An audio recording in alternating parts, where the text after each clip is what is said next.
Thank you. I saw a couple members do that. So let's go ahead, Christine. Please bring us back into session. Okay. So starting roll call, Dr. Amy Matecki. Present. Kitman Chan. Present. I'm sorry, Kitman, go ahead again. I didn't really hear that clearly. Yeah, present. Obviously you're here. Dr. Yongping Chen. Here. Present. John Harabedian. Here. Francisco Kim. Present. Judong Lee. Present. Ruben Osario. I'm here. Okay, we are all present.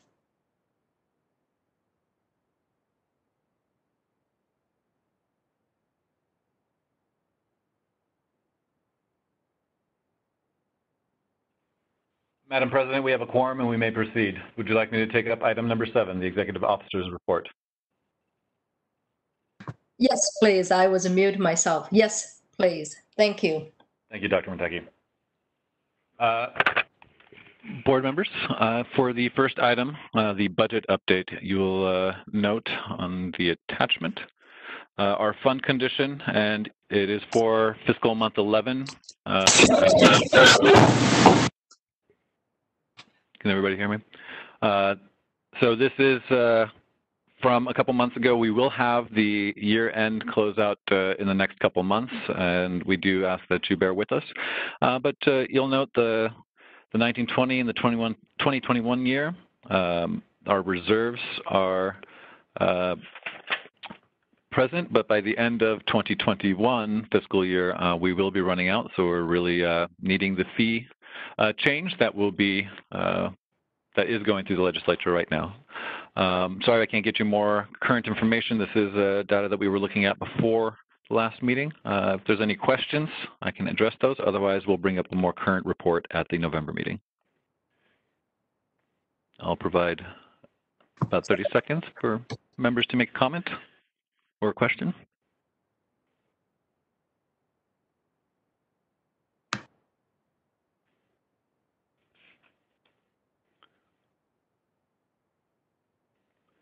Seeing none and hearing none, I will go ahead and move on to the staff update regarding the vacancies. I'm happy to report that we have interviewed for a central services manager and have offered the position. They will be starting with us in towards the end of September, and we are really excited to be able to have another management staff person in here to help us provide further clarity and organization to our work. Additionally, we have hired a management services technician. They will be starting at the beginning of September, and that will be assisting the licensing and the administrative unit. Our policy analyst position that was previously filled by Alex Dodge, who presented the legislative report in June, has been vacated. Alex took another position with the state, and we have just advertised that, as well as additional positions for seasonal clerks to assist us with our filing and our phone calls, and additional management services technicians to assist the semi-analytical work between the technical and the analytical staff.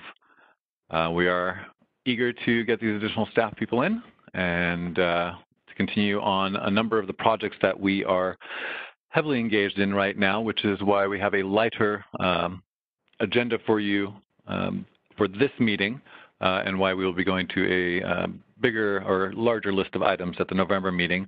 One of them, and this leads into item C, and I can take comments or questions regarding either of these at the end of this, if you don't mind.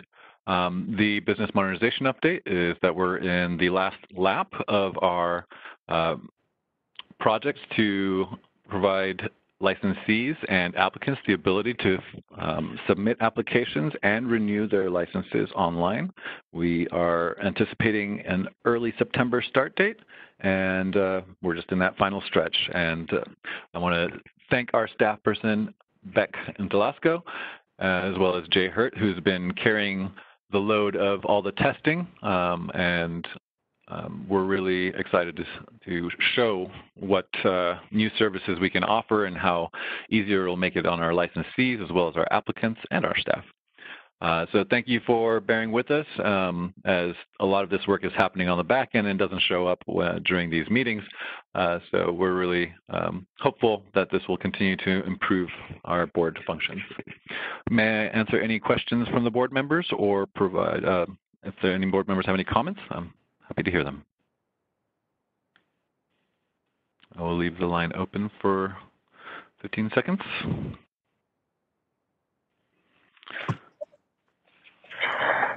I don't have any question. Thank you, Ben. Thank you, Dr. Mateki. Then I hand it back to you. Let's see the board meeting agenda. Item 7 has been completed. May I turn to item 8, the enforcement report? Yes, please. Thank you, Dr. Mateki. Members and stakeholders, if you'd like to turn to the enforcement report, this is for quarter 4 of fiscal year 1920, so this covers the months of April through June of 2020. Before you, you have our newly calculated totals, and both for complaints received and investigations broken down as requested, as well as our performance measure statistics report. We haven't seen any wide swings in any of these items, and we are also working with reduced, perhaps a slightly reduced amount of practice because of the COVID situation. Any questions? Comments?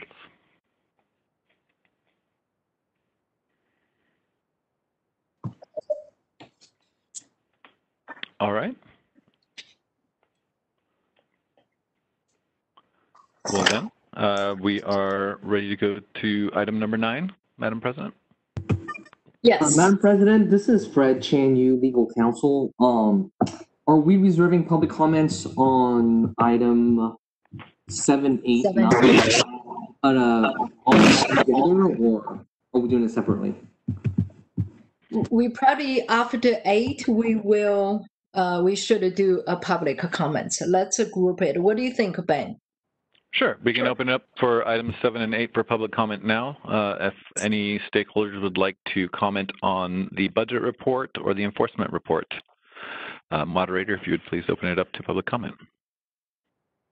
This is the moderator. I've opened the Q&A at the request of the board. Members of the public, if you would like to make a comment, you can click on the Q&A icon at the bottom center of your WebEx screen, and you can type "I would like to make a comment" in the Ask field located at the lower right of your screen and send it to all panelists. I'll pause for a moment to allow members of the public time to access the feature.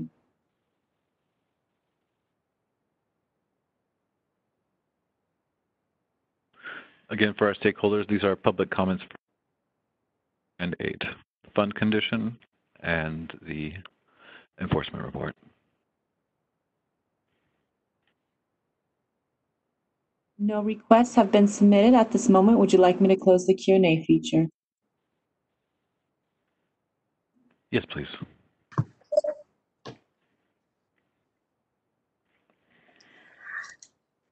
Let's move to the item number 9. Mr. Hurt? Thank you. Hey, and moderator, could you put up the Acupuncture fiscal year 2019-20 Acupuncture licensing report and share that screen? There's been some corrections to what was on the materials. Great. So I'm going to go ahead and kick off my licensing report. So the reason I've included this new document in here, somehow in the board material, just only in the licensing status is the active and inactive columns were deleted. So they were there, just somehow in production we missed them. So this way I can give you the correct numbers right now. So moving into the report for our active license count, we closed quarter 4 at 12,247 active So if you look at the year in total, we're slightly down from where we started. We started the year at 12,369. We ended the fiscal year at 12,247. So I would call that pretty stable. And considering that there was a COVID situation, that might be, we might see a little bump coming out of it. Similar is going on with our inactive, where there's this kind of continual increase in people who are inactive, which I think is representing more practitioners being trained in California, but possibly, practicing out of state or something along that line and maintaining their licenses inactive. And then similar with delinquent licenses have increased, and we did see, in quarter four, a pretty, 75 or so increase on that, which we have had a number of calls about licensing being challenged to pay their licensing fees, and a number have asked for deferment. And actually on that, we had asked the department for what was the possibility of a deferment for licensing fee, and they denied that request. So, and it's just created the licensing fees are a key to the board's operation. So we understood their reasoning on that. Canceled licenses. Actually, we had the lowest number in quarter four, so during COVID. So I don't know. That's a good trend. And then see the initial license applications. What this is talking about is people who have passed the California licensing exam and have applied for licensure. And so at that point, they've completed everything. So completing that throughout the year. Let me get my other document up here. For the initial licenses, the total for the year was 272. So those are basically new licensees brought in, which is a little bit lower overall. And you can see a major drop there in quarter four of those licensees. So yeah. So in terms of license renewals, our total license renewals for the year was, let me just get the number for you, was 6,000. So we hit a nice even number on that one. So moving on to continuing education report, this has been somewhat stable what it is, how it has been. So for the provider applications for quarter four, we had 28, but for the whole year, we've added 76 new providers. And then for course applications, there's been a little bit of a fluctuation, but they're pretty stable, in terms of what's going on. And a total of 3,700 for the year, which is up about 300 from last year with less providers. So, and then of courses approved, we had 3,461 total with 923 in the fourth quarter. And then in terms of course denials for the year, the full year was 259 with 91 in the fourth quarter to do that. And then for the licensing examination report, initial exam applications, and you can see in the fourth quarter was 56. So as opposed to quarter one was 109. We definitely think this is a direct impact of the COVID situation affecting students. It was a total of 353 per year, which is a little bit down from what we've seen before. And then the next number is the ones that are approved. So this is where they've gone through the exam application process and actually gotten approved and been able to be cleared for the test. And then the total number of test takers for the year was 351 with 39 in the fourth quarter, as opposed to 127 in the first quarter. So you can, this is a significant quarter that's really showing kind of what's happened recently. Moving on to approved educational and training programs. In quarter four, we received one application. It was reviewed and reviewed as incomplete. So most likely that will be submitted. And in general, I mean, we were getting about 4 applications per quarter or less in quarter four. I think that's another impact for what's going on with the COVID situation. And usually these ones now are they're programs that are already approved, but they're looking to move to a first professional doctorate or something along that line, or to update their curriculum. We're not getting a big flurry of brand new schools coming in. I think last year we had 2, so and they're still in the process of accreditation. And then finally, moving on to the tutorial training programs. overall for the year, in Q4 we had one application for a new program. It was a total of 16 per year. In terms of programs completed, let's get a number on that one too. For tutorial programs completed, we had 10 completed last year, with two completed in the Q4, and then programs terminated. We had one in the Q4, and then for the, hold on 1 second here. We had a total of 2 canceled for the year. And then right now in Q4, we have an overall of 46 programs in action. So, and then now we can move on to the exam statistics. And I'm going to go back to the meeting. Hold on, give me 1 second. I need to pull up my exam statistics here. Let's see.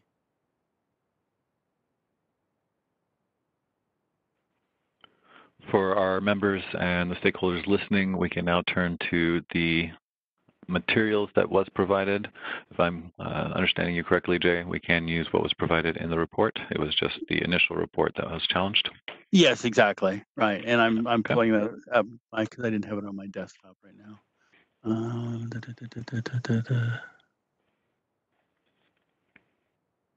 Hold on 1 second. I'm going to go to the meeting materials themselves.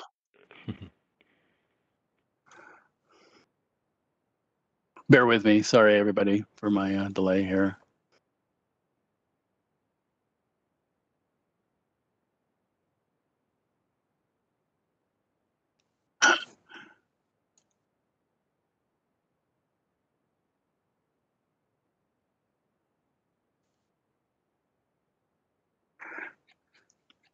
Almost there.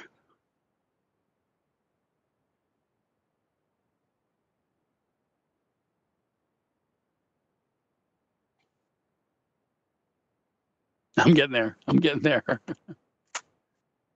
Oh, I had my book right there. I could have just picked it up. Sorry. I know my mic's live. Sorry.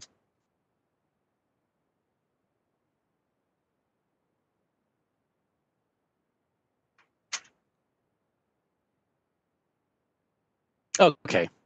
So thank you for that. So if we're, and this is going to be a really short report. So in terms of the examination reports, we reported statistics from the 1/1/2020 to 6/30/2020.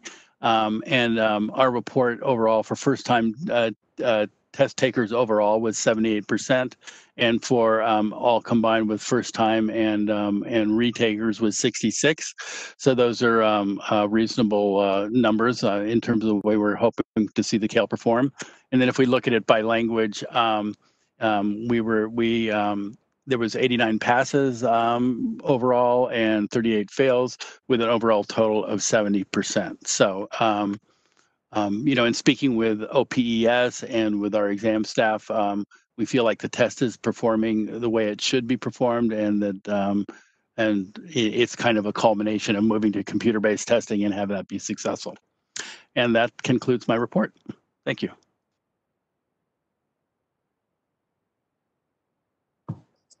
Thank you, Jay. Board members, any questions, comments?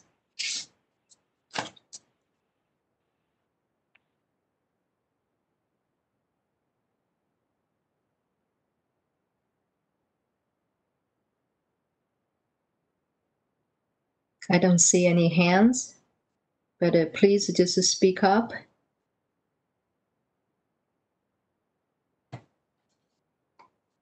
No? So do we want to open up to the public if board members have no comments?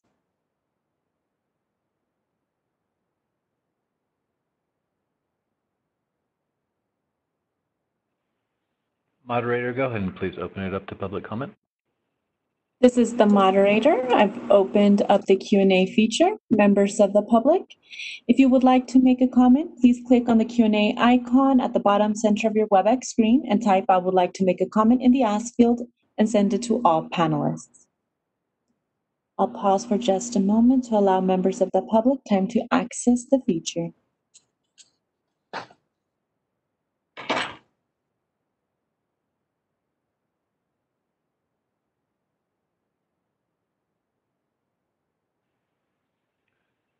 While we're waiting to see if anyone lines up, I just want to inform the board members and our stakeholders that we will issue an updated materials package to be found at the same place that you found the current materials package to reflect the corrections Jay identified.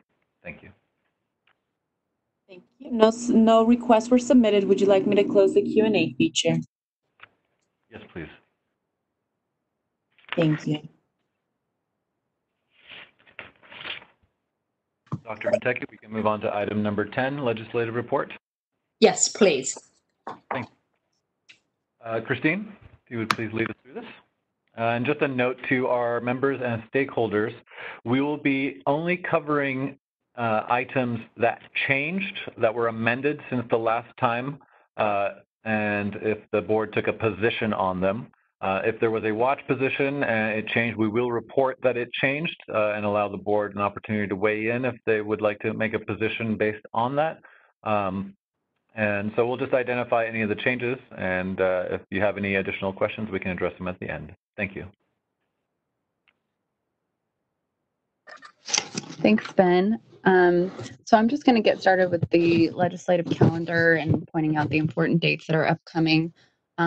August 31st, which is the last day for each house to pass bills. And then we have September 30th, which is the last day for the governor to sign or veto bills passed by the legislature. And then we have the general election coming up November 3rd. And we have adjournment November 30th. Any bills that do pass, those laws will become effective January 1st, 2021. And so we'll go ahead and move on to the memo. And as Ben said, I will just cover, I think there were 4 bills that were actually amended. And so I'll just go ahead and cover those. And then we have one new bill to bring to your attention. So starting with AB 613, which is a low bill and it's titled Dentist Clinical Laboratories License Examinations. Previously, this bill would authorize programs within the DCA to increase their fees every 4 years in an amount not to exceed the increase in the Consumer Price Index in the last 4 years. All of this language has been struck through. It's been completely gut and amended, and it no longer has any relevance to the board or acupuncture. Those amendments took place June 29th. It is a 2-year bill that's currently located in the Senate Business Professions and Economic Development Committee, and it may be acted upon in 2020.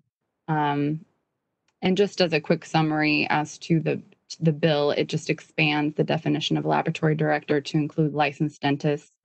The current board position is support, but being that the bill no longer affects the board, we do recommend that that the board update their position to a no position.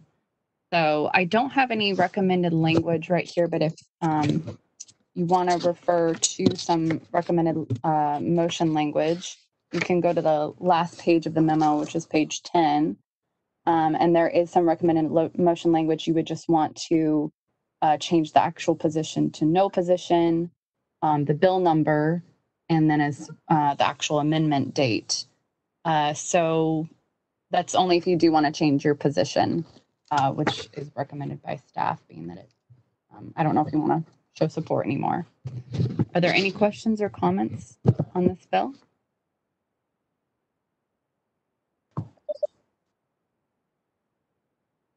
Yeah, this is the board president. So if this bill does not really pertain to us now, should we vote? Because we did previously voted for support, right?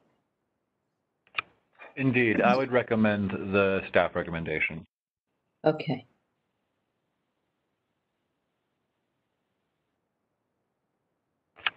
Would a board member like to make a position or discuss here and there? I'll move to amend our position to a no position per the latest amendment to the bill on the date provided by staff. So moved by member Harabidian. Do we have a second? I'll second. So seconded by member Francisco Kim. Moderator, please open it up to public comment. This is the moderator. I've opened the Q&A on the direction of the board.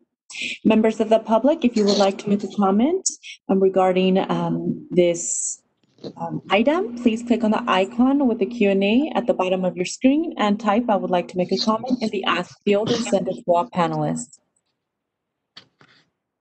And this is a reminder for the board members and staff to please mute your microphone when you're not speaking, just to avoid any background noise. Thank you.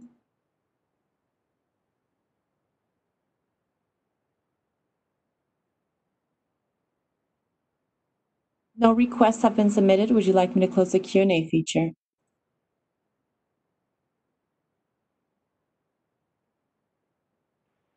Yes, please, moderator. It has been closed. Thank you. Please proceed, Christine. Okay, I will take roll on the motion. The motion is a no position on AB 613 as amended June 29th, 2020, and it was seconded by Francisco Kim. Dr. Amy Matecki. Yes. Kitman Chan. Yes.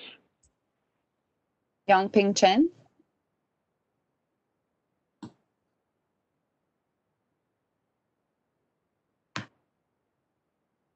Please. Was that a yes, Dr. Yes, yes. Chen? Oh, okay. Yeah, yeah.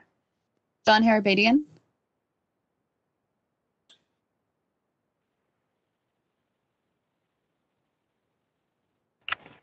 One more time, John. That's a yes. Okay. Francisco Kim. Yes. Thank you. Shudong Lee. Yes. Okay. Ruben Osorio. Yes. Okay. Motion passes. Okay. And then I will go ahead and move to the next bill that has some amendments, which is on the bottom of page 2, AB 1616. And so this is titled Department of Consumer Affairs Board's Expunged Convictions. It's a low bill. It was amended July 7th, and it has been re-referred to Committee on Business and Professions and Economic Development in the Senate. It's unclear if it will pass.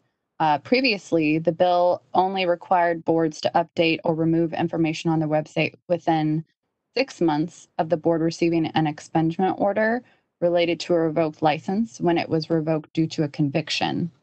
So the new amendments are not real significant, but the new amendments state that the bill would now require programs under DCA to post information on their website about a revoked license due to a criminal conviction and post notification of an expungement within 90 days of the board receiving the order related to the conviction for those who reapply for licensure or are relicensed. Additionally, the bill would require boards on receiving an expungement order to remove the initial posting on its website that the person's license was revoked and any information regarding arrest charges and convictions if the person is not currently licensed and does not reapply for licensure. The person seeking the change in either case must pay to the board a $50 fee. That is new. Before, it was just based on what the board would determine for an administrative cost fee. And so being that the changes are not real significant, we are not recommending a change to the board's current position of watch. So just wanted to bring these amendments to your attention, but we do recommend no update to your position. Is there any questions or concerns on that bill? Yeah, I take the staff recommendation. This is the board president. Okay. Agreed. Okay. Do we need to do public comment? Probably not, because there's not a motion. Yeah, we can reserve public comment at the end for items that don't have a motion. Okay. So I will move on to the next bill that has amendments, and that's AB 2028, which is on the next page, page 4. And this is an Aguar Curry bill, state agencies meetings. This bill has actually been amended 3 times since we last met in June. The most recent amendments were August 20th. It's now in Senate in the floor process and ordered to a second reading. If you were to look at the bill, there's lots of strike-throughs. So basically all of the new provisions from when you last looked at the bill have been struck through. And the only thing that remains is reflected in this last paragraph that I'll get to. So it struck through the proposed requirements related to posting all background documents online at least 48 hours prior to public meeting, or a day after the board members get it. It also struck the provision related to writings or materials that were provided to board members from another state body and the posting dissemination requirements related to that. An exception in Government Code section 11125.7 was deleted, which allowed boards to forego public comment on items that have already been afforded a public comment period at a prior committee meeting, which means in its current form, with the exception removed, the bill would allow the public the right to comment on any agenda item listed for that meeting, regardless of whether it had been previously discussed. The board's current position is watch, and being that most of the proposed changes have been removed and nothing really new has been applied, we are also recommending no change or update to the board's position at this time. Any questions on that?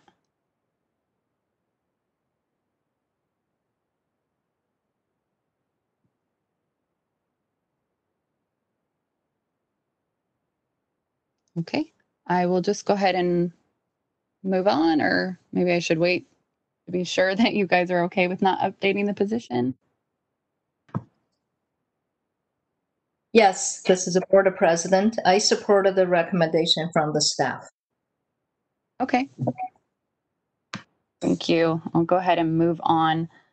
The fourth bill that has seen some amendments is AB 2113. This is a low bill titled Refugees, Asylees, and Special Immigrant Visa Holders, Professional Licensing, Initial Licensure Process. These were just some minor amendments that were made August 4th, and it's currently in Senate in floor process and ordered to third reading. This bill would require programs within the DCA to expedite and assist the initial licensure process for an applicant who supplies satisfactory evidence that they are a refugee, have been granted asylum, or have a special immigrant visa as specified. This bill would authorize programs to adopt regulations necessary to administer these provisions. So the most recent amendments made changes to the title of the bill. Specifically, the term immigrants was changed to special immigrant visa holders. And in addition, professional license was clarified further by indicating that it just applies to initial licensure process. The other amendment to the language of the bill was the removal of the word political from those who have been granted asylum instead of using the more exclusive term political asylum. The board's current position is watch. And again, because the changes are so minor, we recommend that there be no change or update to the board's position. And any comments to that?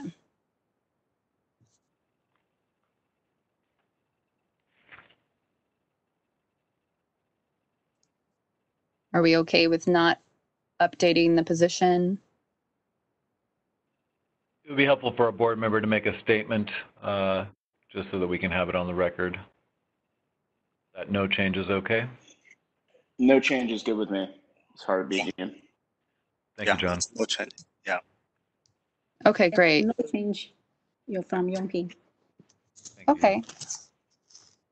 Great. So I will go ahead and move to the last bill that I'm going to discuss, and that is on page 9. This is AB 3330. This is actually our fee bill. Previously in June when we last met, our fee language was part of a trailer bill. Since then, it has been placed into a policy bill, AB 3330. And most recently, just like 2 days ago, all of the language of AB 3330 was actually placed into another policy bill, AB 109. Both are actually active if you were to look them up, but Department of Finance all along wanted to have the Senate treat this as a budget bill. And so they wanted it to be heard. Actually, today it was scheduled for hearing, but that got canceled. The Budget and Fiscal Review Committee was going to review it. It will hopefully be rescheduled to this weekend. But we can't take a position on that bill because we don't have that on our agenda. We can only take a position on AB 3330. And if we do, we are recommending a support position, being that it does, affect our fees and increases them, so we are not insolvent.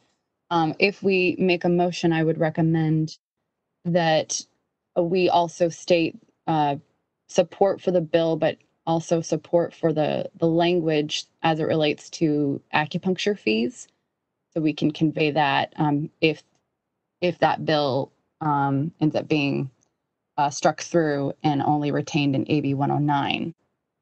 So let me just get into the bill itself.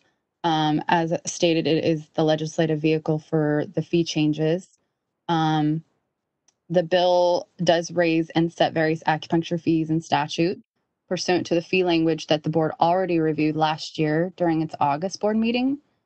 So the board has reviewed pretty much all of the language and all of the fees. And these fees were based on staff recommendation as a result of the independent fee study conducted. And as we know, an increase to the board's fees is necessary to avoid insolvency. The only amendment that has happened since the board last reviewed the fee language is in regard to the continuing education course fee. The bill would require the fee for continuing education course applications to be assessed to the continuing education provider at a floor of $10 per hour of continuing education requested to offer and a cap of $20 per hour of continuing education requested to offer, allowing up to a maximum of 50 hours to be approved per course application. Previously, when we looked at the fee language in regards to CE or continuing education, it was a flat floor and cap, and now what we're seeing is a per hour assessment. The bill also specifies that an approved course may be offered for a period of 1 year from the date of the board course approval. The remainder of the bill also raises the Controlled Substance Utilization Review and Evaluation System fee, which is referred to as CURES, for licensees at the time of renewal. This does not affect us. And then also the bill would make changes to fees for the Podiatric Medical Board and the Board of Behavioral Sciences, affecting their licensees. We do recommend the board take a support position, and we do have recommended motion language, but also to repeat, I would recommend that we also show support for the language incorporated in the bill related to acupuncture fees. So does anybody want to make a motion or have any questions? This is Kipman Chen. I'd like to take this recommendation for support and also recommend a motion for language. Okay. So your motion kind of muffled. You're making a motion to support? Yep. And support the language. Okay. Thank you. I second. Okay, Francisco Kim. And you have a second. Okay. I think we can open this for public comment, or? I think that's appropriate. Board members, if If you like, I can provide you a little bit of background on that fee change. It was just to more attribute the cost of sponsoring and approving courses directly to the provider and directly to the course itself. So that per unit or per hour of continuing education fee more appropriately charges for the amount of work the board is doing. Initially, the board is also allowing for a CE course to be approved for 1 year. CE providers, as per regulation, are still required to notify us of additional dates within the 30-day time frame, but it does allow less application processing on both the CE provider's part and the board staff part. Ultimately, with the authority that you provided me last year to negotiate with the legislature, this is a more streamlined and cost of business type assessment regarding to a CE course fee. Additionally, this is one of our strategic plan items to more appropriately assess the cost of CEs and just board functions to the actual functions themselves, so the applicants in that specific area, to as much as possible in this situation, remove the burden of the fee and the work from the licensee, who's currently paying for it, to have the CE providers address more of that cost. Any questions or comments?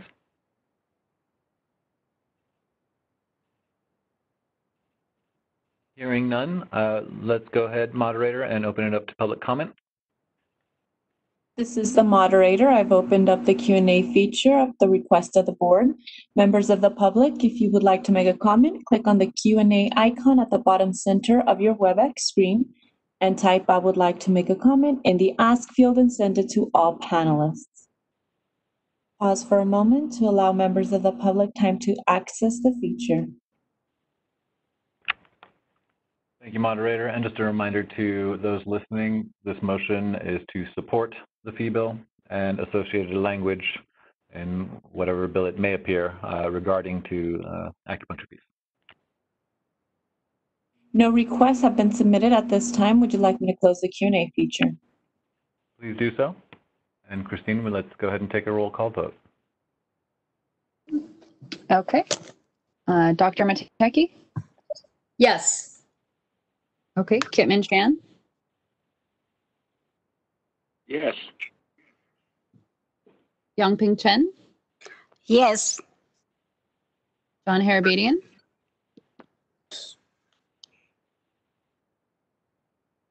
Okay. Francisco Kim?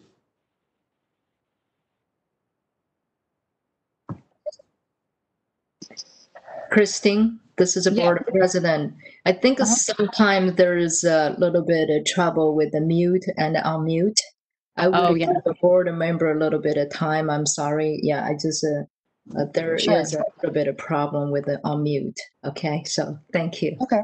Yeah. I'm on Francisco Kim in the roll call.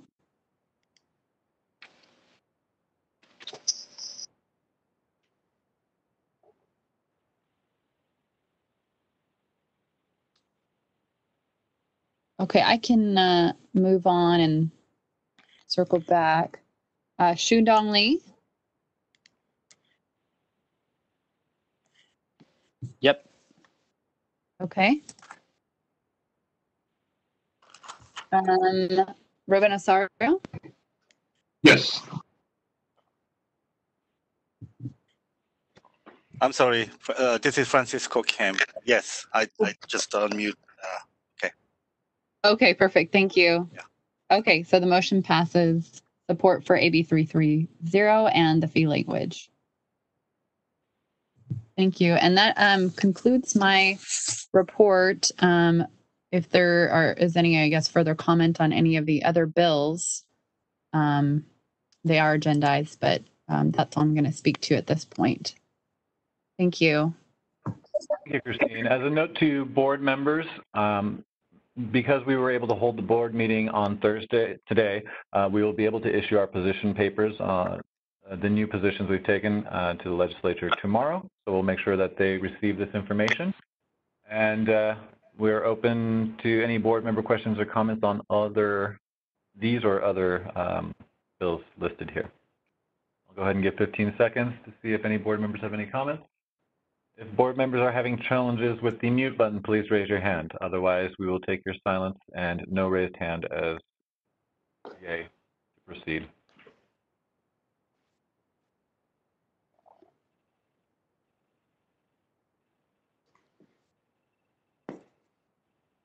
Hearing none, moderator, let's go ahead and open up to public comment on the legislative report. Hey Ben, it's Fred. So is this the public comment is for all the other bills that were, I guess it was no motion on, correct? Correct. That is right. Can you hear me? Yes, I can hear you. Sorry. Yes, thank you. This is the moderator. I've opened up the Q&A feature upon the request of the board. Members of the public, if you have any, would like to make a comment, click on the Q&A icon located at the bottom center of your screen and type, I would like to make a comment in the ask field and send it to all panelists.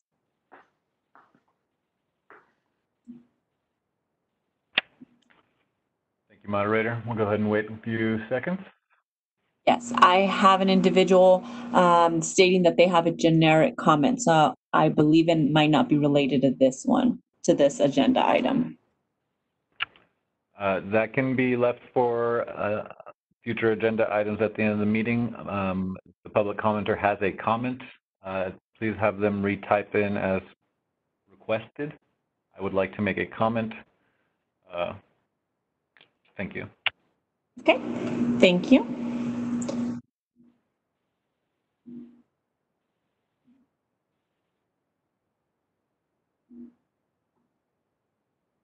Individual identified as GK has would like to make a comment. GK, I will unmute your mic in just a moment and you'll have 2 minutes. You have been unmuted.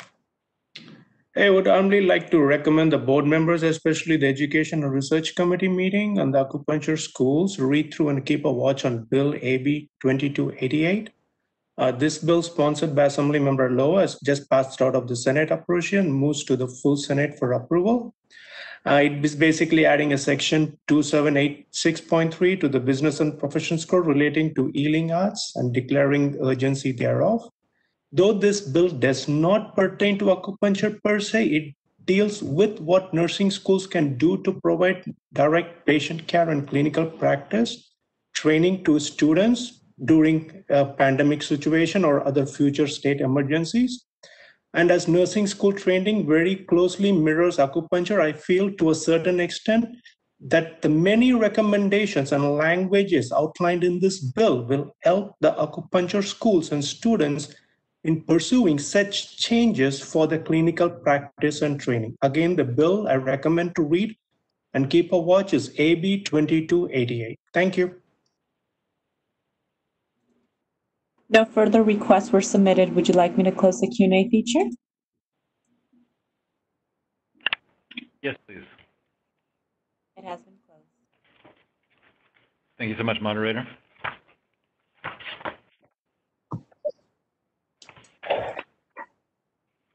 Board President, that concludes our legislative report. We can now move on to item 11, review and possible update of the board administrative manual. Yes, please. Thank you, Ben. Thank you. I'll go ahead and I'll be leading this discussion. For board members, this is item 11. For the public, it is page 139 of 159 in the packet. This is the board's administrative procedure manual, and we want to bring this back to the board as the board's guiding doctrine for any policies not established in statute or regulations on how it addresses its items. And it's good to come back. I would recommend coming back to this once a year just to make sure that this is in line with what the board members feel is appropriate. And so I have a couple of changes that I would recommend we make now. And I first want to open it up to board members and see if there's any discussion or comments or items that you have found that you would like to discuss or address.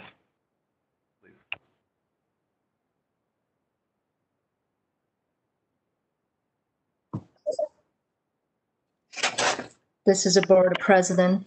So I just followed what you said, Ben. If every year might be is too much for the board, or should we think about it just every 2 years? That works. Yeah. Thank you. Okay, not hearing anything from the board members, I would just like to go over quickly for the items I'm recommending. If you turn to page 2 of the manual, you'll see that these names weren't changed since 2017, as this requires the board approval. So I'm recommending listing our current board members. And actually, on the first page, I'm also recommending removal of the governor's name. We can put the current governor's name in, or we can just remove it and provide for no additional changes with the change of governor. It's up to the board. But I will ask pointedly if you are okay with the changes I'm suggesting. So we'll start off with removing the governor's name. Are members okay with this?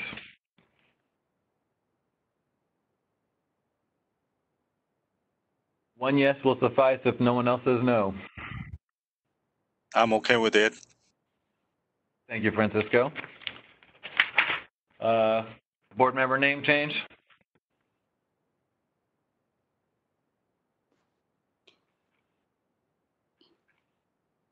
Simple yes. This is a board president. So Ben, what's the rationale? I am sorry. So just I just have a question. So what's the rationale? Because this is in the menu for a long time. Yeah. And it's like so many years of history change. The governors have been changed a lot. So why the question now is raised to remove the governor's name? I'm just for the curiosity. Certainly. It's about ease of having to continue to change the document and waiting for a board meeting to be able to, just like with our letterhead, when the new governor comes in, we have to make sure all the documents are addressing the new governor's name. I am providing that we can remove the governor's name completely and not have to address these changes in the future, or we can change the governor's name to the current governor and continue to address these changes as they happen. We can easily put in our current governor's name there if members feel that that's more appropriate, or we can remove the governor's name.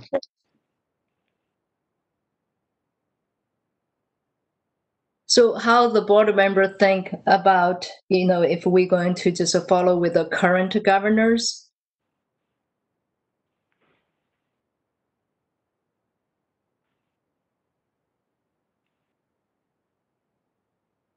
I think it's just a name, so I think it's okay for the convenience and time savings. Fernando, sorry, I didn't capture that. It's okay to continue putting the new governor's name or to remove the name? Keep it in. That was Kip and Chan? Yeah, I'm just wondering, if we change the governor's name, so every 4 years or 8 years, we have to change the menu. Right, exactly. I mean, is that that's those, like, for example, this is the 2017, so that time is the governor. Right. Brown is the governor. Year 20 is Nelson. So we had this menu is regarding to adopted in year 2017. So that time is Evan Brown is a governor. If you change to the Nelson, then adopted the day you have to change. Yes. So that's why I had the same feeling as Amy. The rationale for, you change the name, you not change the adopt day. It's not consistent. Because right. We will change the adopted day today if the board motions to adopt these changes. Yeah. Either you have to change both or you don't change. Yeah, Apologies for not pointing that out. Yes, we will be changing the adopted date. The revision date will be printed on the document based on if there's a motion today to make the changes. So I'm sorry. The menu have to be updated this point on. So then we can say about the day is to say, for example, August the 27th, year 2020. Exactly. Okay. Okay. That's what I had a question. That's all. You got my answer. Thank you. So it sounds like we have Amy and Kitman saying, let's go ahead and include the current governor as we review, make these reviews in the future. Any? This Yongping. Yes. So, are you going to update the content inside the menu? So we are here to review the manual and take any suggested changes to the inside as well. It's just, again, we're trying to do this as a regular item. This is your guiding document. As board members, you're all agreeing to this, that this is how you are to conduct yourselves. This has language from the statutes and regulations that govern ethics, conflict of interest, ex-parte communications, how your time is assessed and per diems. All that information, it's open, it's available to the public so they understand what you can and can't do as a board member, and to board members similarly, specifically for addressing your conduct. Thank you for explanation, Ben. So my question is possible we change three things at the same time? Any update inside the content and the date as the current date and the governor as current governor. So that would be consistent, change all the three together. Because if we have any update, then means that we update now. Then we put the date now and the governor now. Okay, So Francisco, are you okay with, since you made the statement earlier that we can remove the name, are you okay with leaving the current governor's name? Yes. I'm okay. I'm okay. I can open up to the board member, sure. I'm okay. All right, so we'll go ahead and, so far we're just going to go list the changes. If there's a motion made, we'll change the adopted date. We'll include the current governor. Moving on to the next page, we'll include current board members. Please say no if that's a problem. And then I don't have many changes recommended except for the mission statement to align with the strategic plan change of the mission statement. It now is to protect the people of California by upholding acupuncture practice standards through the oversight and enforcement of the Acupuncture Licensure Act. So this is just a simple update. Any issues with that, board members? I don't have an issue, but I see Kim and Chan, your hands is raised. Do you have a questions? Thank you, Ben. Thank you, Dr. Mateki. I'm sorry, I forgot to. This is my the previous question. I should take off the hand. Yeah, I don't have a question. Okay, I'll go ahead and update the board's mission statement. Next item, and remove the previous one. On page 10 of the administrative manual, under tape recording, I'm recommending removing the word tape, both in the title and the meeting may be audio and video tape recorded. We're just going to put the audio and video recorded. Again, updating to the times. It doesn't mean it can't be on tape. It just means it could also be digital. If there's any issues, please speak now.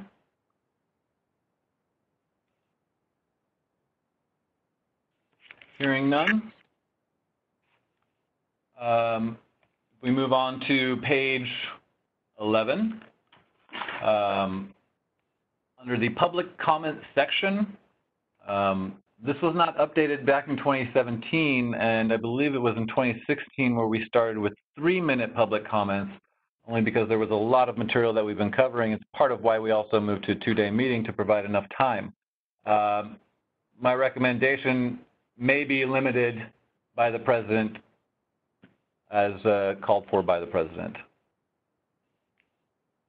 Are people okay with a modification to remove 5 minutes and just language saying it is available to the president to determine, or the chair? Yeah, I can't agree with that because it's really need, case by cases. We would like to hear public comments. So I think sometimes, we do want respect the time also. So let's just, I agree with follow the president discrepancies. Hey, Ben, this is Fred Chen, Board Legal Counsel. Is it possible to also put on the, I guess, on the manual DCA, the acronym DCA, what it stands for? Yeah, let's take a look at the abbreviation section. Was it not listed there? It doesn't look like it. Right, I'll go ahead, board members. I'll add DCA between Deputy Attorney General and Department of Finance. All right, thank you. Yeah, Certainly. thank you, Fred. So, Ben, I thought I saw somewhere we used to have a page with all the abbreviation. I think that's a very good idea to bring that page. I don't remember where I saw that, maybe in the manual, board member manual training. We have some available on page 6 of the administrative manual. All right. Yeah, maybe just add over there. Yes. Thank you. Sure. All right. Moving on to the next item.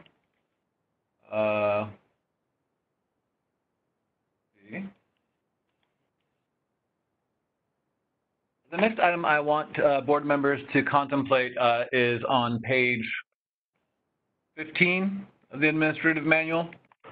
You'll note the first item is officers of the board, and the second section is election of officers. And something that's happened, at least since I've stepped into this position, is we've noticed that board presidents, because the election of officers happens at the first meeting of the calendar year, what's happened in the last few sunset hearings is that there's a transition of the board president right before the sunset hearing. And I put it before the board.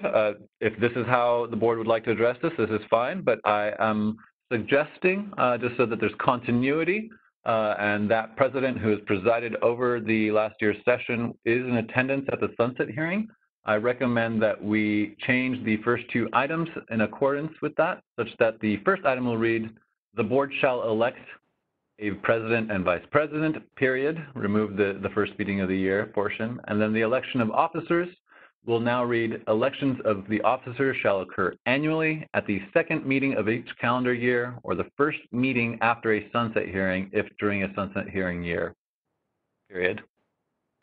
How does that sound to board members? Are you, is there any questions about the concern there? I can help address that. It's fine with me. I think that makes sense. Thank you, Member Harabidian. Any other board members, board president, vice president? Any challenges with this? Especially, we did hold the elections at technically the right before the end of the fiscal year, so it would be the second quarter. So we're already by default using this system, and it's not a sunset hearing year. Yeah. Thank you, Ben, for brought that up, because I can use my own personal experience. When I step in, that was a little bit of difficulty with the continuity.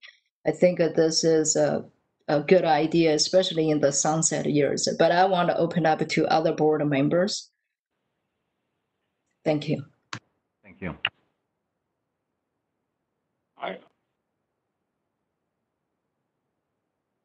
Yeah, this is Kipman Chen. I think I agree on the second meeting of the elected for the president, because some member the terms are ended is June 30th. So if we had the first beginning of the year election, so for some member and the terms that up on the June, so it's no chance they knowing or they had the chance to have participate the vote. So I think it's a great idea to have the second meeting at the election. Thank you, Vice President Chan. Any other board members would like to make a comment or oppose?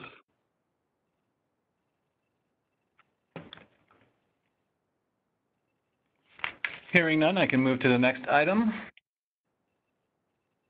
And let me see if there's any other items. Okay.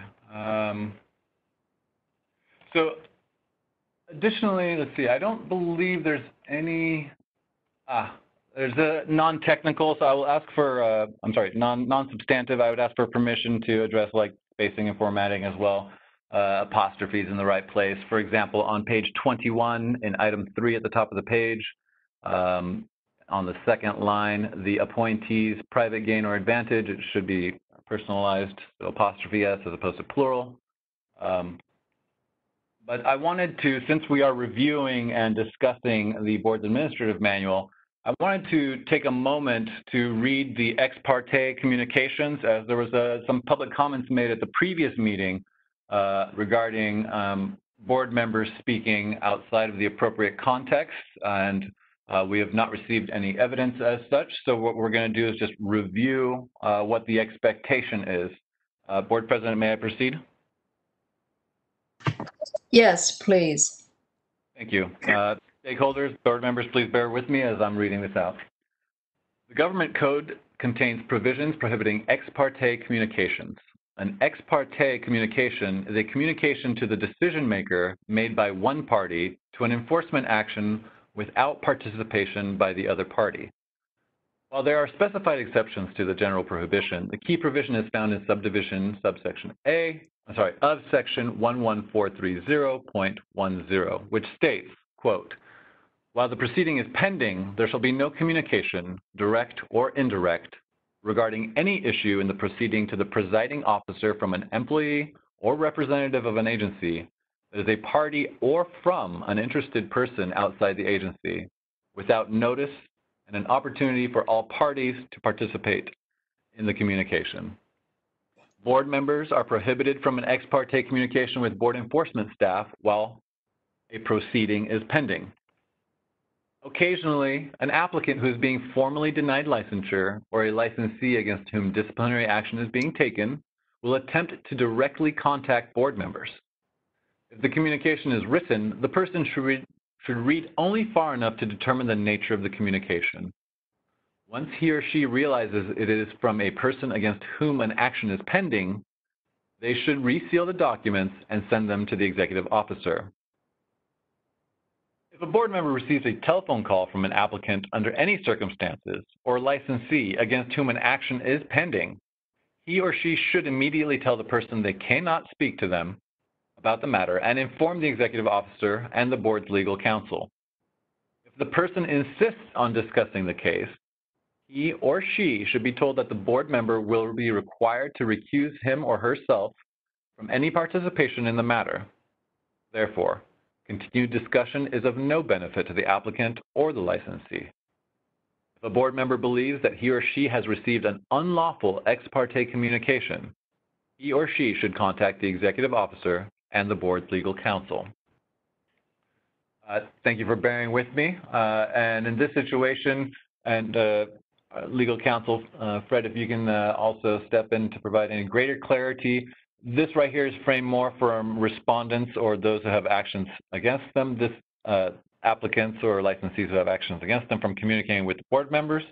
Additionally, this is for, Fred, if you could actually provide greater clarity on outside of just an enforcement action, but what could be a policy action on how board members can communicate. I think there's also, board members should be mindful as well as to the quorum requirement whenever discussing policy matters that normally would be discussed in the board meeting. Any type of communications regarding, even with the public, as if a number of board members that would constitute a quorum discuss that issue with the public, that would constitute a meeting under the Open Meeting Act. And if it is done outside of the board meeting, that those communications would be a violation of the Open Meeting Act. So a board member should be mindful of that. So I'd just like to clarify on that point. Thank you, Fred. Additionally, board members and for the stakeholders to understand, board members do receive training on the board member orientation training session, which is a full day, an 8-hour training course. On further direction on how to communicate, what is appropriate communications with stakeholders. And so they're required to take this within 1 year of being appointed and then upon reappointment as well. Are there any Oh, Ben, sorry, it's Fred. It's Fred. If any board members has any questions, they can certainly contact the president. The president can reach out to me. Maybe can provide further clarifications. They have any questions. You may reach out to the executive officer as well as the board president, and either of us can put you in contact with legal counsel. Any additional questions on the administrative manual there in terms of the ex-parte communications? Okay, hearing none. There's one last item. It's relatively non-substantive, but the name of the sexual harassment training has changed. It's now the sexual harassment prevention training, and again, a non-substantive change. I would request that a board member make a motion to approve me to make the changes as discussed in this item and captured in the minutes, as well as address any non-substantive changes and update the board administrative manual. You may say so move if you are so moved.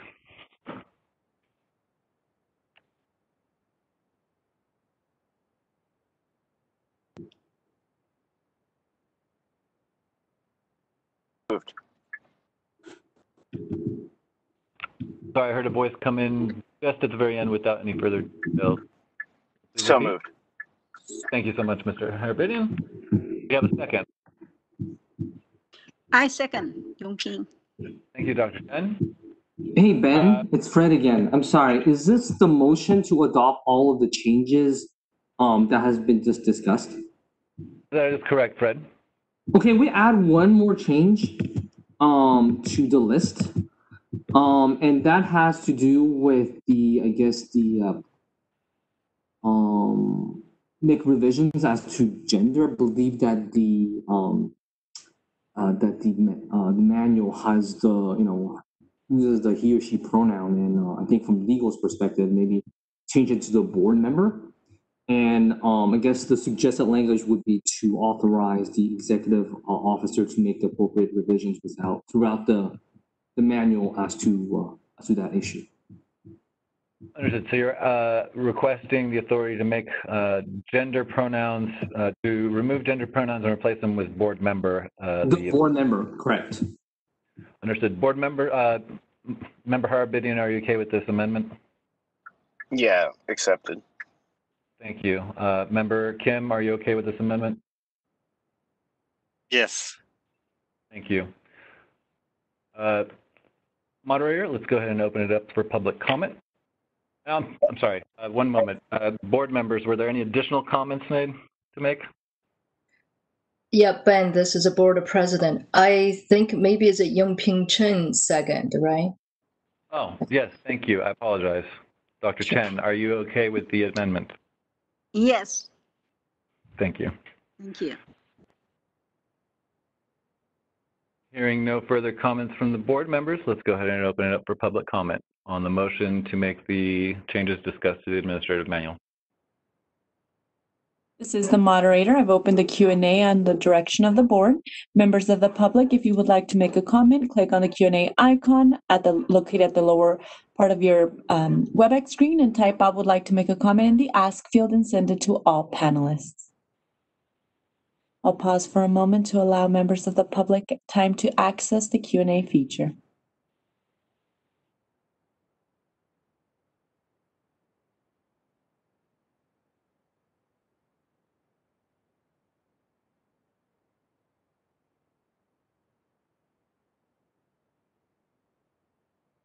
No requests have been submitted. Would you like me to close the Q&A feature? Yes, please, moderator. Thank you. Christine, if you'll please take roll call vote. The motion on the table is to approve the changes discussed during this item. Okay. Dr. Amy Matejki, Yes. Kitman Chan, Yes. Yangping Chen, Yes. John Harabedian,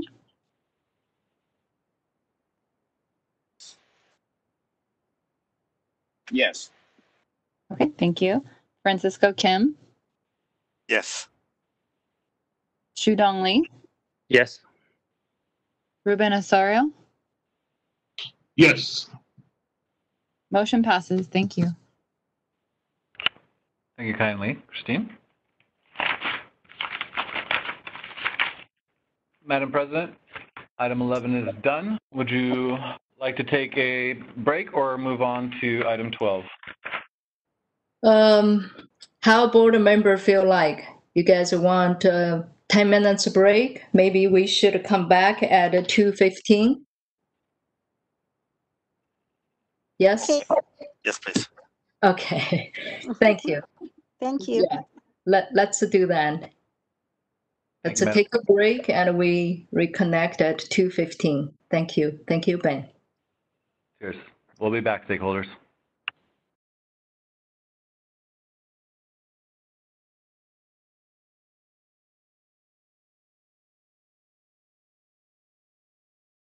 Go ahead and take a roll call vote to establish quorum. Thank you. So Christine? Yes, Dr. Amy Matejki. Yes, present. Okay. Kitman Chan, Yeah. Yangping Chen, Present. John Harabedian, I'm here. Francisco Kim, I'm here. Shudong Lee, Here.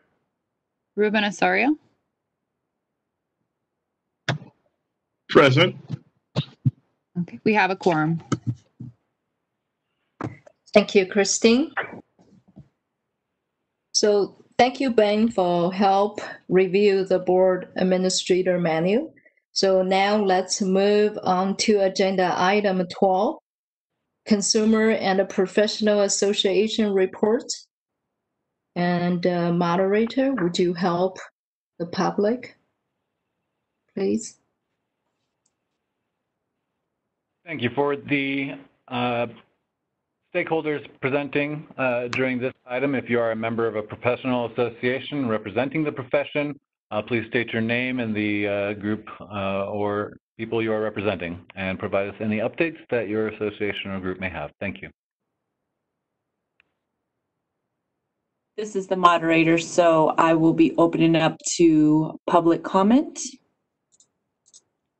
at this time. And we will use the comment section, the Q&A versus the hand raising feature. So for those that are raising your hand, if you can please click on the Q&A icon at the bottom center of your WebEx screen and submit, I would like to make a comment in the ask field and send it to all panelists. Is there a time limit for this as well? Is it the 2 minutes, Board President? Yes, please. Oh, Thank Ben, you. should we leave like 3 minutes if they need? What do you think? It may be helpful to provide 3. Okay. Thank you, moderator. Let's leave 3 minutes for public. Thank you. Thank you. Thank you for the clarification. Individual identified as Rona Ma. Rona Ma, I will unmute your microphone and I will give you 3 minutes. You'll be given a 30-second warning. You have been unmuted. Good afternoon, all the board members and the staffs. My name is Rona Ma, the president of CAETMA. So to better unify the acupuncturists in California, CAETMA board approved to accept group members. This means we will not at large member only, we will have professional organization and a school. So right now, I'm so happy to report to the board. Since last CAP meeting, we have more than 100 licensed acupuncturists from Northern and Southern California join the CAETMA. This is only the beginning. We will continue working hard. I hope in the near future, we will have one voice represent our profession in the future. And also, CAETMA will have our second annual meeting, will be held on October 4th. Since the panic situation, the meeting will be used in the distance, I think probably by Zoom to have our annual meeting. Thank you. That is my report.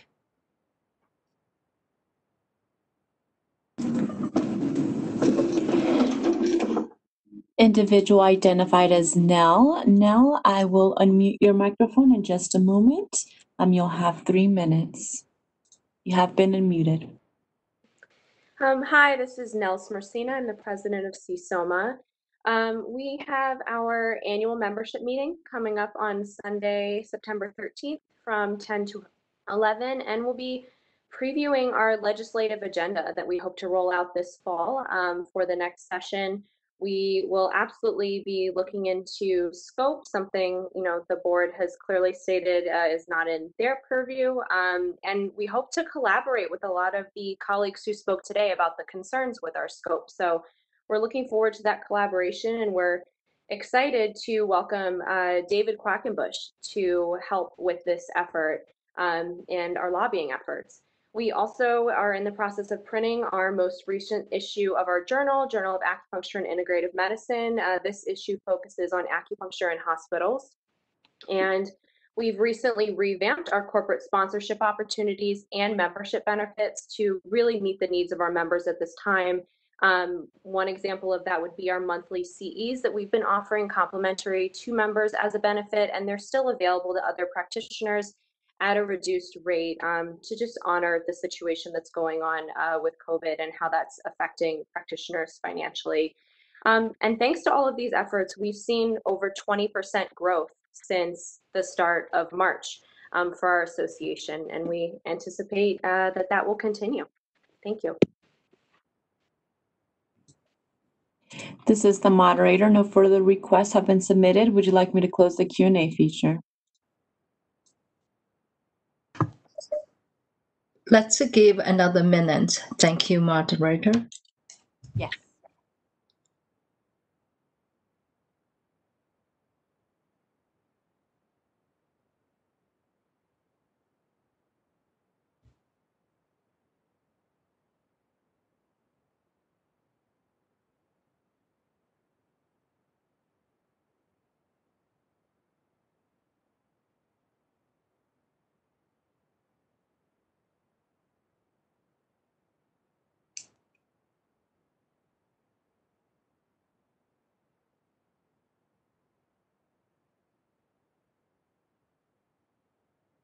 Okay, so there's no new public comments or no new report from association?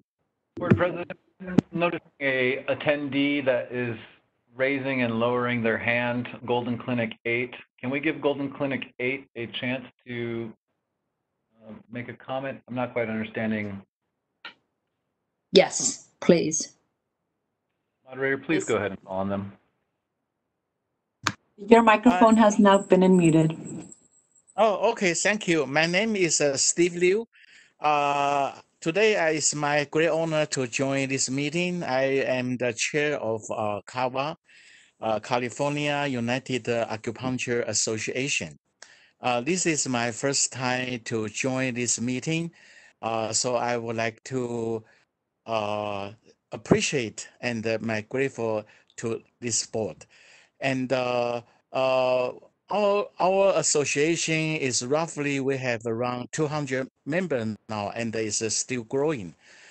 Since the pandemic period, we still continue our acupuncture education unit, so-called continue education, monthly basis. Each month we provide about 4 units of continuing education.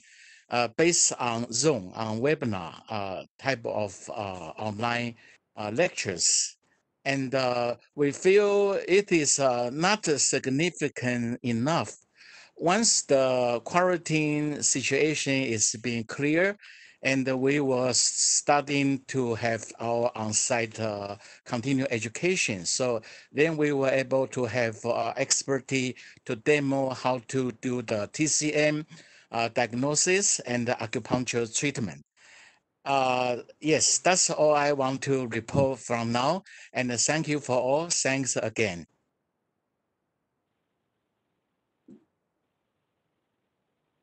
No further requests have been submitted. Would you like me to close the Q&A feature? Thank you, moderator. Yes, please. Thank you. It's been closed. So now let's move to the agenda item number 13, discussion on the request to create a COVID-19 Herbal Task Force. Mr. Baudier, please. Thank you kindly, President Mateki. This item is a result of a public comment received at the June board meeting requesting that the board create a task force to research all of the COVID-19 herbal research conducted coming out of Asia. I don't think it was limited geographically, but that's where most of the work has been done, and to do a peer review of that literature in the name of public safety so that our consumers are aware of what is effective or efficacious. With that request, it was a public comment. The board was not there to discuss that item. It has been agendized here. After that item was brought to the board's attention, I did see that there was a lot of interest on the part of some board members as well as the public and stakeholders. And so I met with Fred, met with the president to discuss the salience of this item, and we decided to meet with Fred, our legal counsel, to review this request. And I'd like to turn it over to Fred to discuss the ins and outs of this before I make a statement. All right, this is Fred Chanyu, DCA Legal. Thank you, Ben. So I have conducted research on this issue, and primarily the board's consumer protection mission is to mainly ensure that only qualified and competent individuals are licensed and are practicing. The board's Practice Act is crafted with this goal in mind.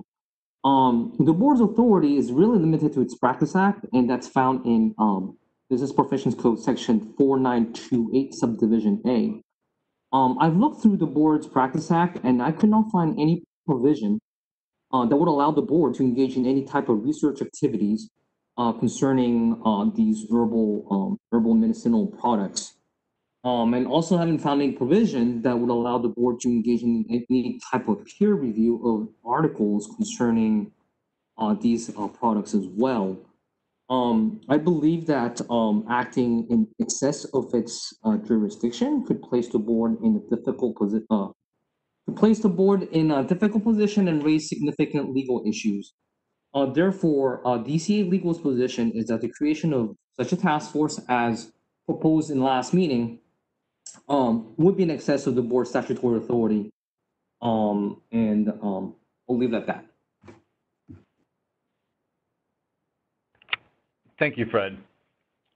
So in terms of the board calling for the creation of or making a support position on these kinds of actions, we have to be very careful. And I think this is an excellent opportunity to educate.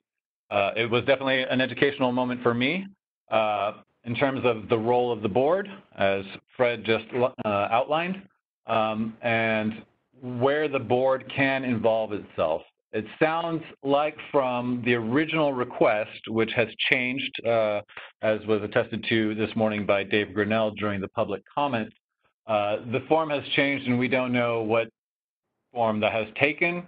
And the board is not here to pass judgment on research being done in herbs, in acupuncture. It is not the subject matter expert here. The board is here to protect the public as it pertains to the practice of acupuncture, and that is well within its scope, but to conduct research into the profession of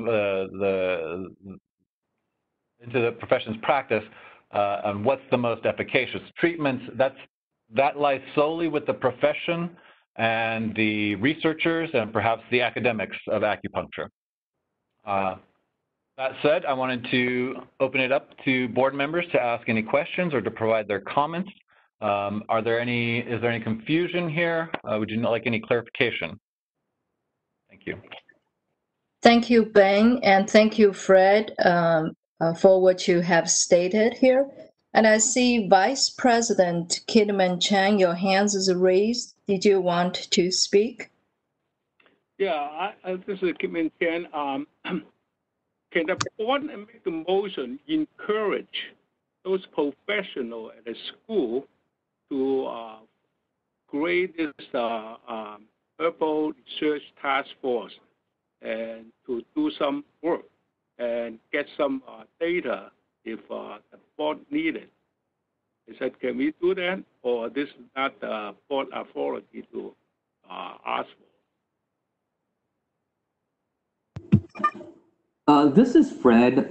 Is the question whether the board has the authority to request schools to engage research on their own and to report their findings to the board? Yeah, no, I mean, the board just encouraged them to form a research task force looking on this COVID-19 stuff. Do the board this kind of authority to request or whatever? If not, I believe that the board could give some general encouragement. I do not believe the board can legally or specifically encourage a specific institution to do a certain type of research or such. If the board like to just make a general announcement that it supports institutions in conducting their conducting research, again, I don't believe they'll be exceeding its authority, since the board is really not taking any action.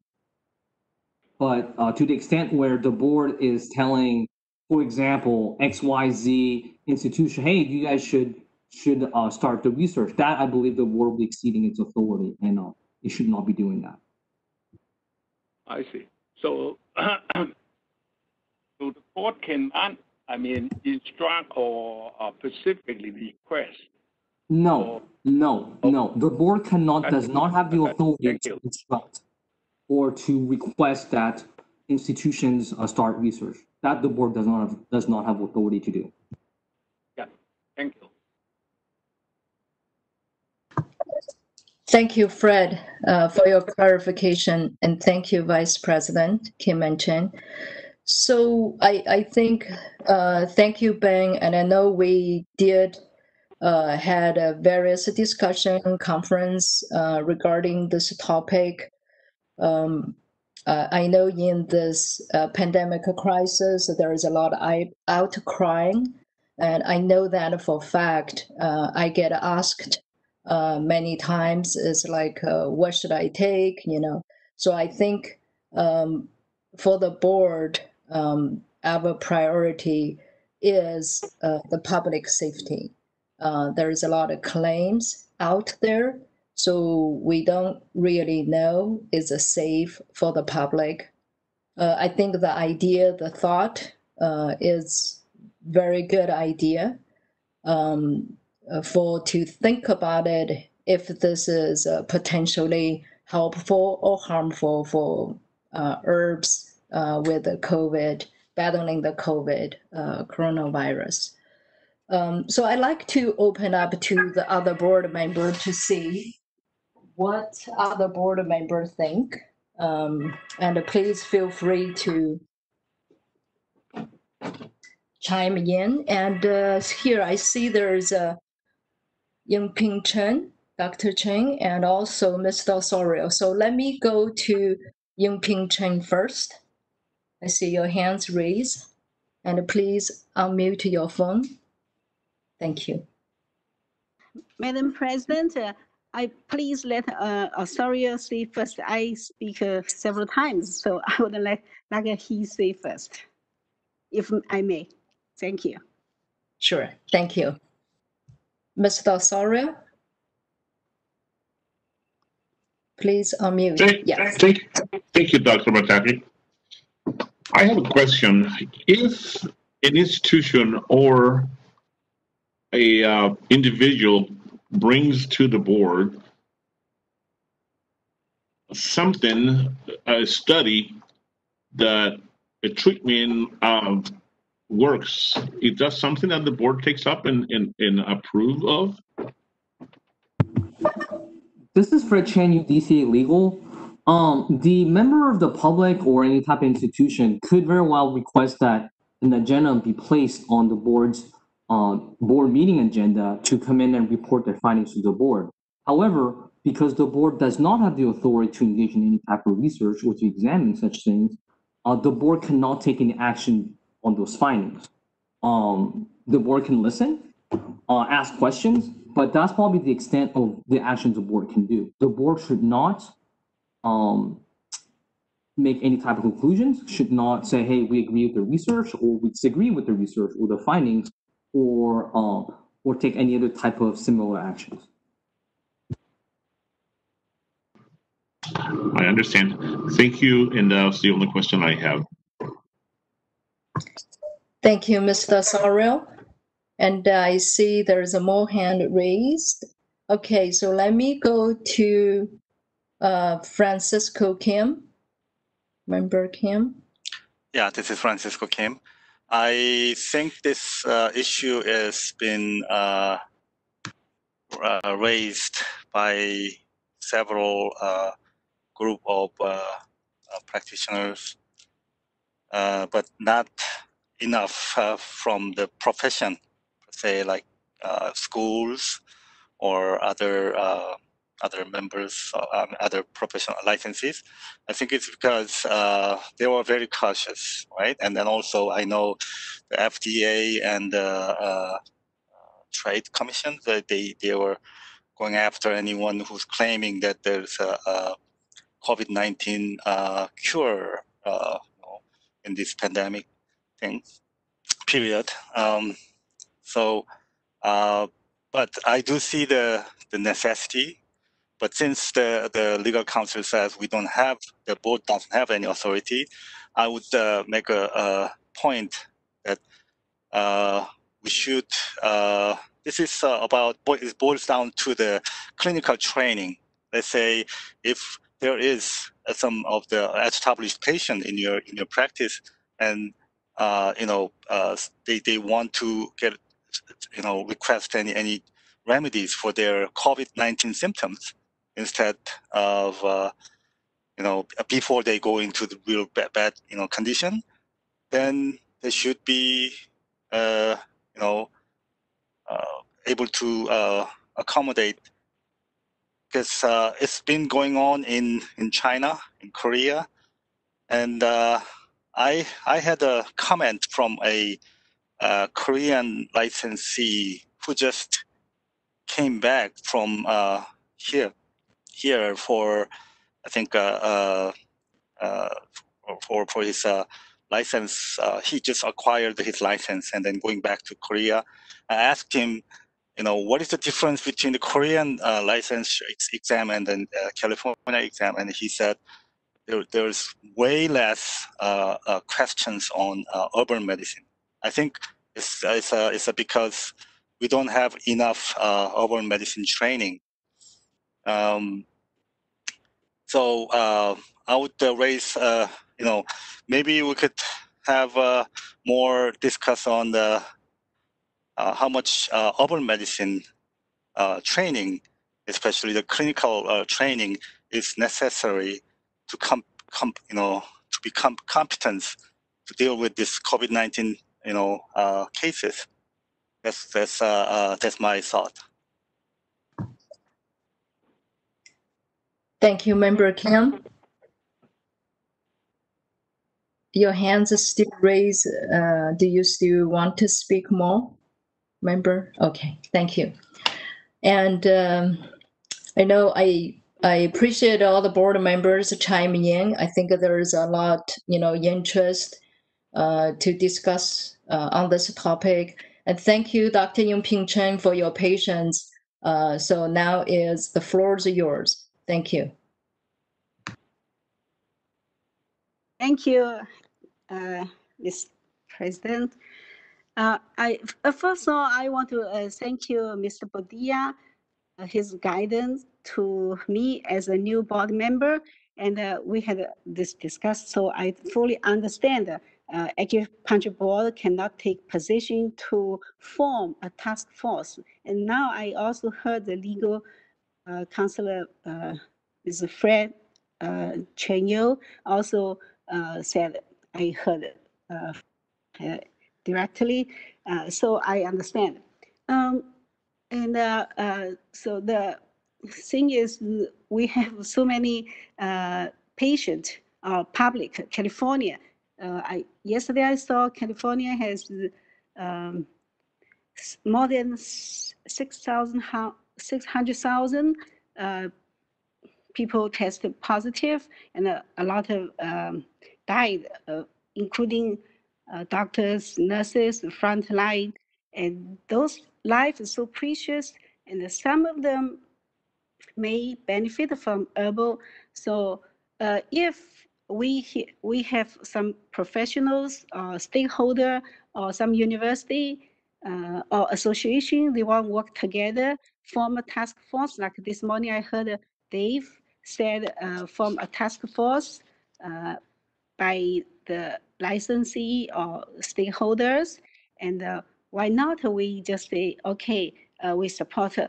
And also Fred said CAB can give certain kind of encouragement position. So I will go for that. I think that's, you follow the legal, and then you also sense the profession. And it's so one more point I want to say, herbal practice is really a, it's, if you practice correct, or better, or best way, optimal way, it really will benefit, can treat a lot of severe cases, like Dr. Kim just mentioned, he saw in Korea, and we read a lot of information from China, from Philippines, and I saw Philippines, the FDA in Philippines legalized the herbal Chinese medicine as a supplement, so not a drug, but a supplement. So some position from Filipino for FDA. So this is new. Of course, we never had this pandemic. I hope we will never get this again. But we have to, face it. Something there, we cannot just close eyes, like not hear, not see it. When we hear, we see it, we have, we have some thoughts. We want to figure out if we can do something, and we just look. That's not not good for the California consumer. So the herbal, actually, if you don't practice well, don't practice correctly, can, like I said, acupuncture same. If you're not competent, not just know how to use the needle, the same as herbal is not, you can follow the book. So this is new. So if we have some task force formed by professionals, and they offer some standard how to use the herbal in US or in California, or some treatment protocol, they'll be very helpful for the public, for acupuncturists, and help acupuncture to practice. I know some of them, they made some formula, maybe not appropriate. I heard some comments that like the ginger, something could be foods, something could be harmful. And also we have some herbal FDA, like ma huang, ma douling, those herbal FDA prohibited for general use, only allow acupuncture to use something. So for the public safety, if the professional do something, acupuncture board, if we support them, how to support them, that we can discuss. That's what I think. Thank you. This is Fred Chen, UDCA Legal Counsel. I just want to emphasize that I didn't find, in my research, I didn't find any law that requires private institutions to obtain board approval before they, they conduct their own research or decided to organize to do their research. So currently, right now, I'm not aware of any requirements for any type of medical institution to come and ask the board for permission before starting their research efforts. In terms of support, like I said, I'd just like to repeat my comment from before. The board can provide general support as far as efforts by the community, the industry to conduct research, but other than very, very vague general encouragement statements, it is my opinion that the board would be acting in excess of that if it goes beyond that.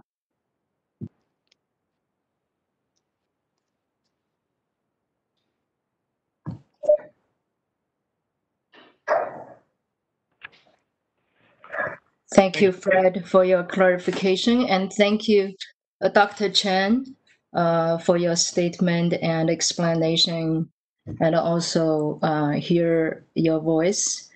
So I know we still have a few other board members have not speak. If I would like to see if other board member want to speak on this topic.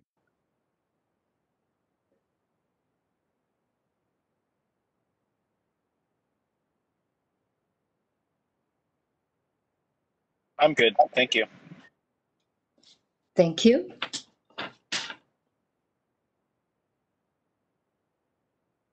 Any other board member want to make a comment? Okay, so let me just see, and Fred and Ben, you guys can correct me. I hear from the board members.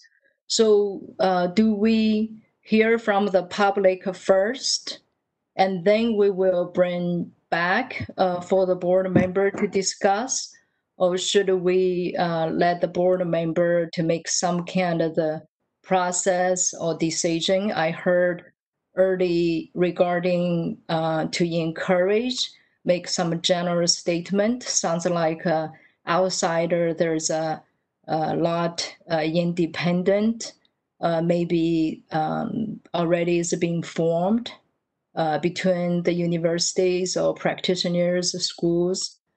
So you guys can give me the guidance. We can discuss more after we hear public comments, or do we want to discuss here and then decide?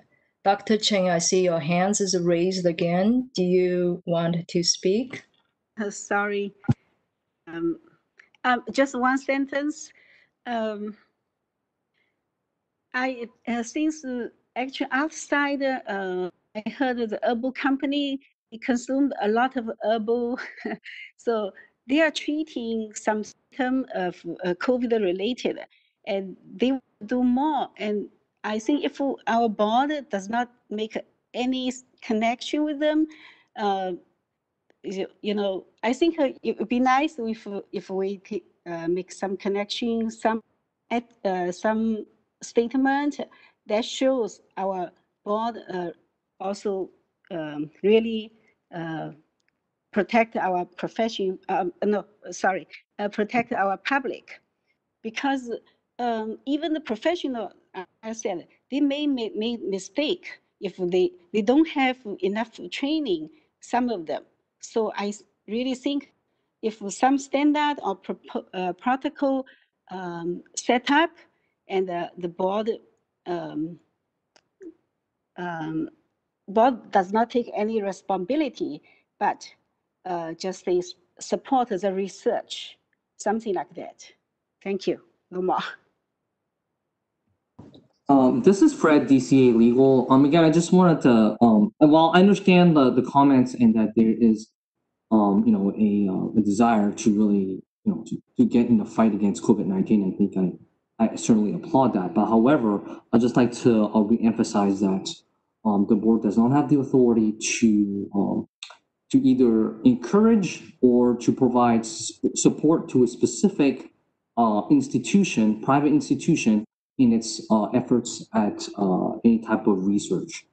I just want to emphasize that. And also, Madam President, to answer your question, I think it's really up to you, but also like to point out the fact that the agenda item in front of the board today is regarding the formation of a herbal task force. So any other type of other alternatives, I would believe would not be considered to be part of the agenda today.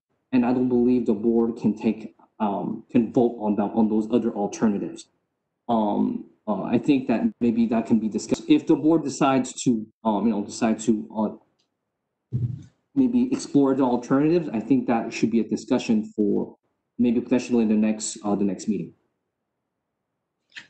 Thank you, Fred, for your clarification, and thank you, Dr. Chang. Let's just, I think I'd like to hear more from the public. I think this topic, because it's really in California, you know, we see patients left and right lost their life. I think, you know, there is a huge interest with this kind of the crisis, but also their possibility, opportunity, but also you know, we do want to make sure, you know, the public get the right information when there's so many claims out there. That's just for my own personal experience. When nobody think about the board, but whenever there is some kind of damage or some kind of the harm from the herbs, and you know, my friends will remember me. Oh, you are, you know, in this field. So this is the part I do want to see is we have limitations with what we can say or state. But Fred, thank you, and Ben for saying. So I would like to open up to the public first, and then bring back for the board members to discuss further on this. Is regarding the herbal task force creation. If the board, we understand the authority boards does not have any authority on this, but would a board member encourage the independent association practitioners, if they would like, you know, to take on this project, and how in the legal ramification the board, you know, can encourage and support on that, or general encourage, as Fred, you have stated. So Ben, if you are okay, I would like to open up to the public.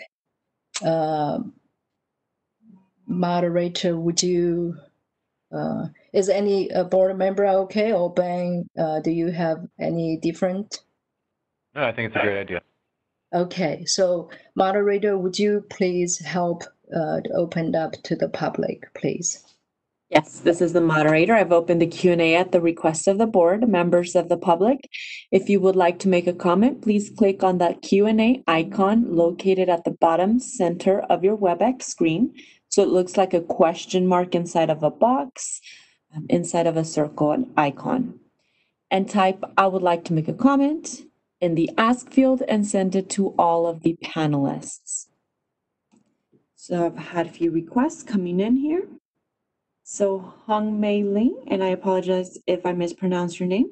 I'll be unmuting your microphone and I'll be providing you 2 minutes. I'll provide you with a 30-second warning. You've been unmuted.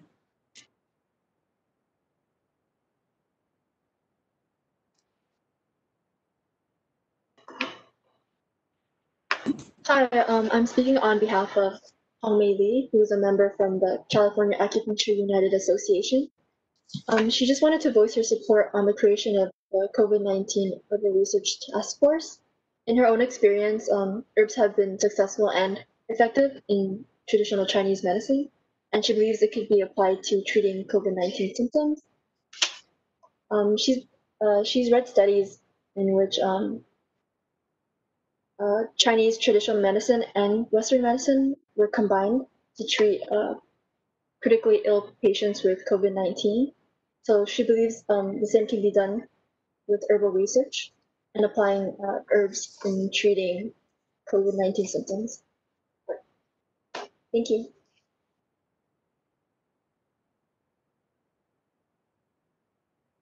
Next individual identified as Lang Kao. Lang, I will unmute your microphone in just a moment. You have been unmuted.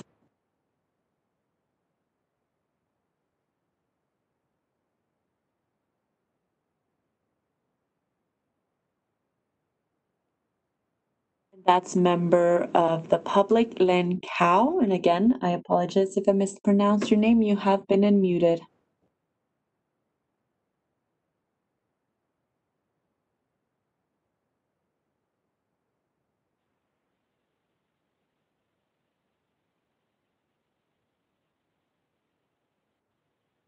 We will move on to the next individual identified as GK. GK, I'm going to unmute your microphone at this moment. You have been unmuted. Yeah, I'd like to bring to the attention of the board members, Section 8674 of the Business and Professions Code. It applies to the profession of pest control, but they do have what is called as a research panel. It is a 5-member research advisory panel. It includes the representative of the structural pest control. It also includes the Department of Pesticide Regulation and the University of California. The panel, apart from other activities, are designated by the board, and they solicit and brief on all the board requests, proposals to present and do research on different kind of pest and pest control methods. Of course, they do collect a separate fee along with the renewal fee, with their license renewal fee. And this section, as of now, applies only to pest control, but any adversities also gives opportunities. And I would suggest the acupuncture board should look into future options of doing such a research panel and see how you can fund yourself and change the regulations if needed, because until then you can't do it. So look at this option. It's section 8674. Please take a look at it. It will give you more information how you can go about establishing a research advisory panel, just like the pest control industry does. And pest control industry is part of Department of Consumer Affairs. So you just have to work out the logistics and the law and the legal issues, which I'm not familiar with, but I'm just giving you just an insight into it. Thank you. Next individual identified as Phil Settles. I will unmute your microphone right now. You have been unmuted. Thank you. The way I understood the request was maybe that there were two purposes. One was to maybe generate research as a critical analysis of available sources to highlight what seemed more trustworthy. Another was to simply use research and existing knowledge that has been published to kind of advocate for our inclusion in a broader way in the medical landscape here in California in these types of circumstances. And the board has made it very clear that that's not actually in your scope and your purview, but I wonder if making any kind of recommendation as to how private individuals or institutions could use those resources to try to advocate for our greater recognition and inclusion to treat individuals who are afflicted with COVID. If you can make any kind of recommendation as to alternate strategies rather than having the board involved in that.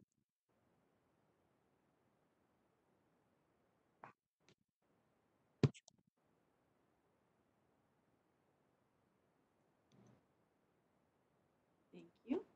Next individual identified as Lang Kao. Lang Kao, I'm going to mute your microphone. You have been unmuted.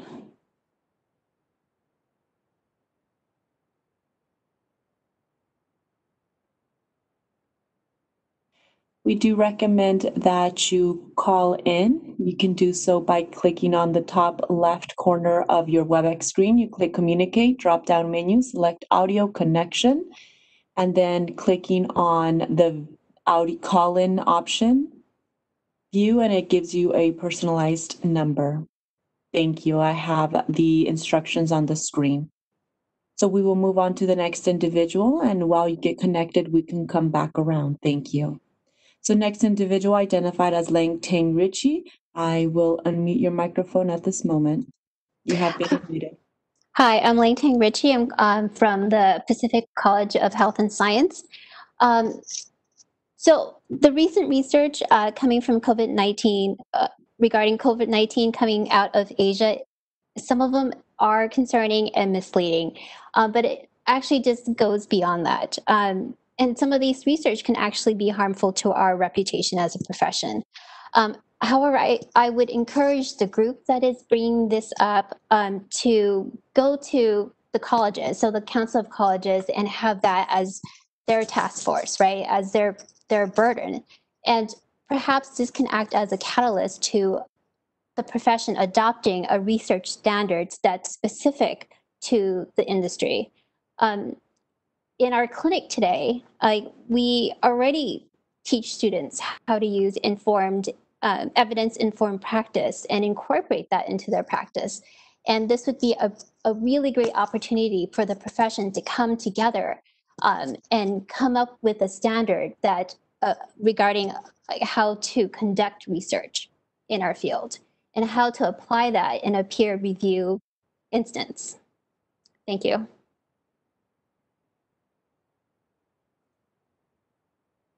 Thank you.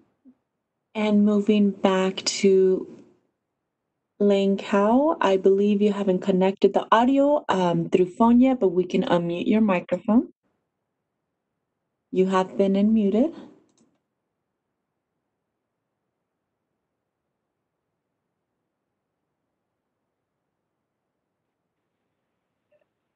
I believe Hello? you've connected. Hello. Hi, sorry about that. Yes, hi, good afternoon. My name is Lan Kao, and I really want to thank the board members for the clarification. I'm calling because especially member Fred, as a past member of the Hawaii Acupuncture Board, I can appreciate the legal responsibility of the board. So I'm calling just to make comments on two things. One is that bring to the board's attention, I'm actually a clinical specialist at UCLA, and I'm a co-investigator on an herbal trial that's in process, and it's a multi-site that's involving 3 different universities, and it's a double-blind randomized controlled trial on herbal medicine. And actually it's a 3-arm study, and we're also studying a group of mushrooms. And I think, and the second point I want to bring to the board's attention is that perhaps, it is the board's legal responsibility to keep to maintain public safety, and perhaps we can maybe not an herbal medicine task force, but some kind of regulating body to provide general guidelines for the public, because there are lots of information coming out from China and all over the world about what works, what doesn't work. But I think there is some legal responsibility of the board, because of the public safety issue, that we need to, it's important, it would be relevant to have some kind of guideline. And I'm actually surprised that we don't have some kind of guideline in place already since the pandemic, onset. I have muted the line. That the 2 minutes were up. Board President, no further requests have been submitted. Would you like me to close the Q&A feature? And let me unmute myself. If everyone is okay, for the board members, if you guys okay, Ben or Fred, I would like to hear from the last speakers. If Fred, if you guys okay, board members okay, I would like to hear back. I'm okay with that, Madam President. As a matter of fact, I was curious to hear the end of the comments. Yes, thank you. So, moderator, could we bring her back? Yes, let me unmute her microphone. Thank you. Thank you. You have been unmuted. Is there a time limit or just let it go till the end of the comment? Well, let's see. We do have a limitation with the time, but just be mindful. But we would like to hear from Lancal, the public member. Definitely. You have been unmuted. Thank you very much, President Mataki. Yeah, so I was saying that, the 2 points that I brought up, number one, I think it's relevant for the board to know what type of research is actually being conducted here in the U.S. And I'm a co-investigator in one of them. And from my colleagues at UCLA, there is a second one on that is the FDA just approved for that may be conducted at USC. So although it is not in the legal, the jurisdiction of the board to be commenting on research, but I think awareness is of some value. And then secondly, I think it's really important to provide the public with some kind of guidelines, because I have patients that call me to say, okay, and I've been treating patients with herbs, and so it's I think that we will see more interest in studying herbs. And if our study hopefully is successful, this will open a lot of doors for herbal studies in the U.S. So the board, I think I think there's got to maybe a modified task force of some sort to provide some kind of public guidelines for the public and the use of herbs just for themselves in case they are self-prescribing.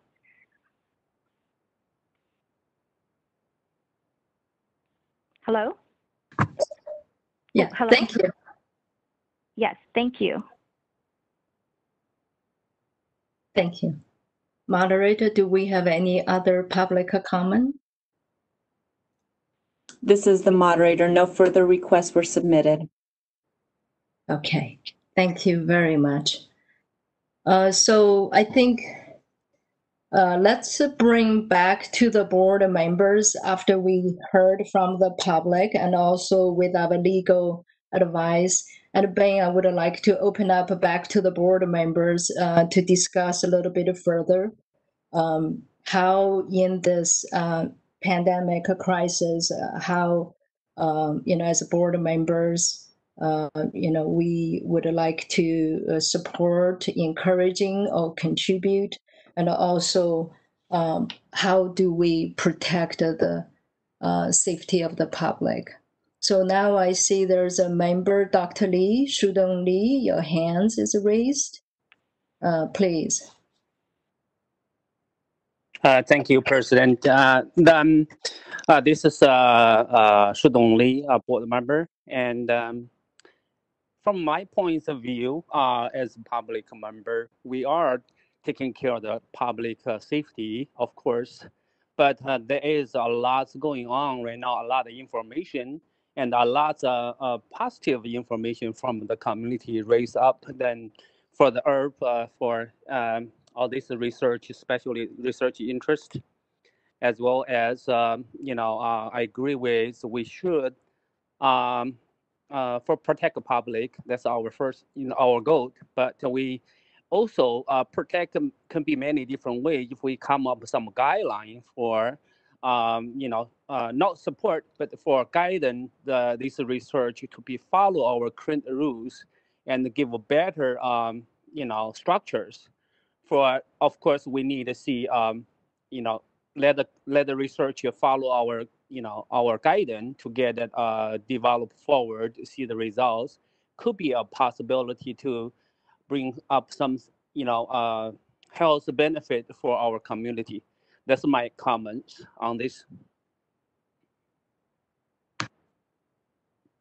Dr. McSaki. Yeah. Yeah, thank you. Thank you, Dr. Lee. Thank you, Member Lee. Mhm. Any other board members would like to speak and after you hear from the public comments? May I make a comment? Yes, please. Okay. I think, like I said before, this is about a standard of education. You know, in other countries, like you know, they can participate in other scope of practice, much larger, bigger than the California acupuncturist, and we see. Sometimes I'm even myself wondering. There's no cure for COVID-19 so far. They are working day and night for this vaccine or treatment remedies, while there's some herbal medicine that seems to work on this COVID-19 symptoms. We are not trying to kill or treat this COVID-19 virus infection cases. So what I'm saying is we can approach this issue into more. I mean, in the big picture, is acupuncturist in California is considered as a medical service provider? Yes, but up to where? They don't see acupuncturist as a full range primary care provider, and the reason is in the morning we had discussion about this the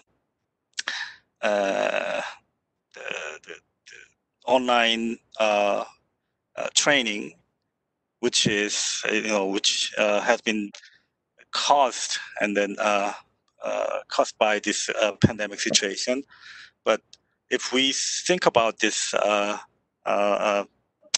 standard of education and standard of care in terms of within the medical system, I think it's something that we should talk about and discuss. And like the one, my suggestion in the morning, like we can have some meeting, like stakeholders meeting, and discuss about how can we include the acupuncture profession as part of this medical system, and helping those who got infected and suffering from these symptoms.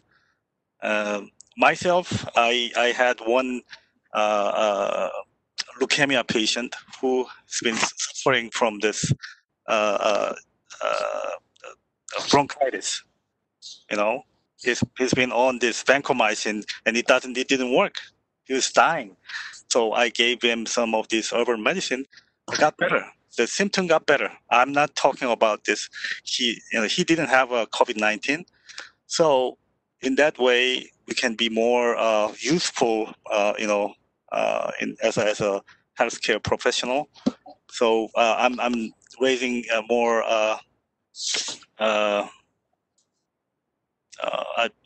We should raise our interest on standard of care and clinical training for our profession to serve the public better in the future.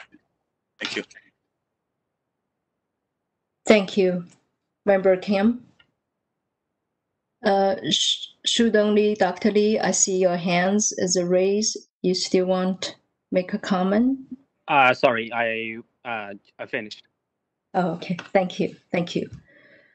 So any other board member want to chime in?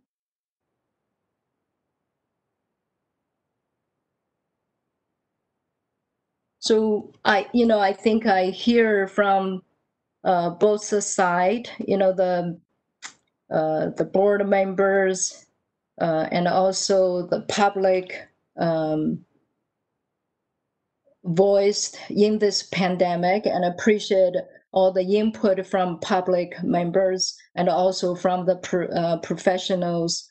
It is the board get put in the place is like our priority is a safety for the public, but also we are limited with our authority. So Fred, Ben, maybe you guys can help us guide through. Sounds like there are quite outside independent early the public member, or there's a professionals already speak. They are university-based studies. From myself as physician and also acupuncturist, and it is important for me to know the claim outside it is valid or not, for me to recommend it to my patients. So I think I hear the outcry from both sides. But if there are institution lead, and also sounds like there is pretty good standard research already being carried currently in different location. So how, as a board, we can help, but not violate, it's not a part of our jurisdiction. Could we say we encourage the independent practitioner, university, they all come together, all how they form the task force and bring back to the board. So we encourage, if this is something we should look into it. It sounds like there are BMP section regarding research. So is there any way we can say we support it? Because it is in this emergent situation, pandemic crisis, and also with the flu season coming in on top of a current COVID-19 crisis. So board, we do not want to violate what we can't do, but could we come out some kind of encouraging outside independent to create a task force?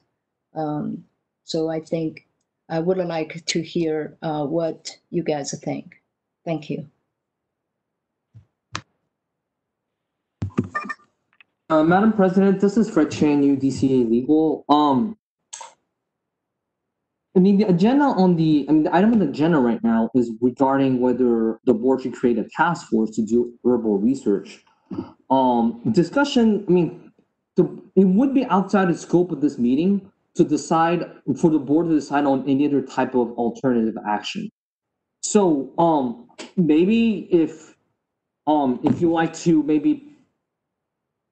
push the item back, maybe make a different a broader agenda item for next meeting for further discussion, that's a possibility. However, I do want to emphasize that right now, the item on the agenda is whether discuss, and also there's a possible action, whether the board should create a herbal research task force, and not talk, and it's not about providing encouragement or releasing any type of statements or amending its regulations or the law.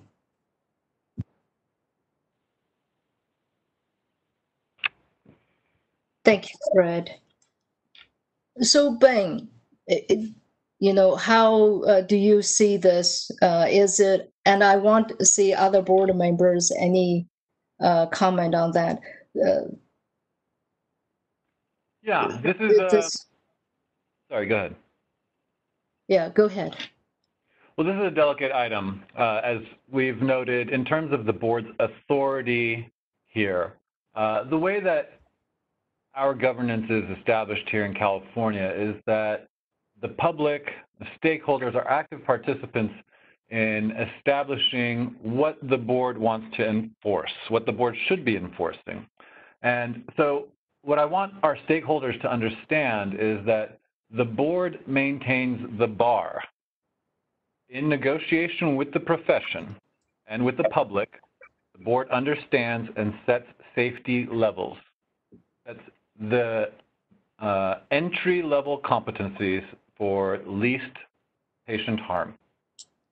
And what we're doing here is dancing across the line of what is within the board's authority. As Fred mentioned, we're limited to the Herbal Task Force discussion, and that's an Herbal Task Force as created by the board, which we heard from the public comment earlier that's changed form.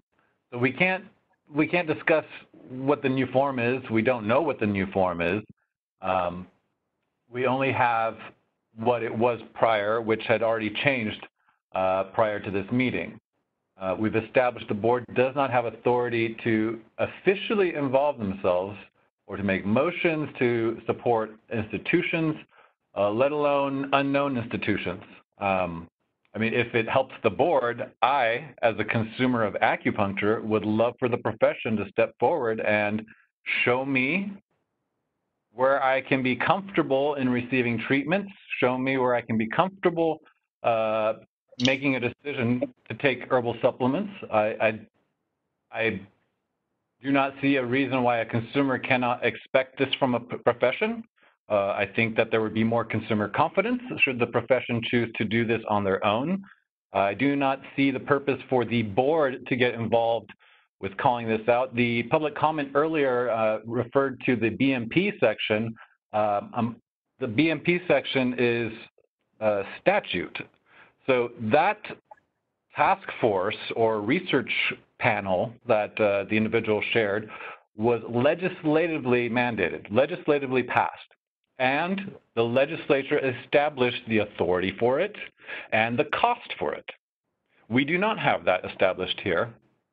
And the board, again, is not the expert. We have 3 licensed members and 4 public members. Does the profession, I mean, some of the comments I'm hearing is like, it sounds like the profession is asking the board to establish research standards.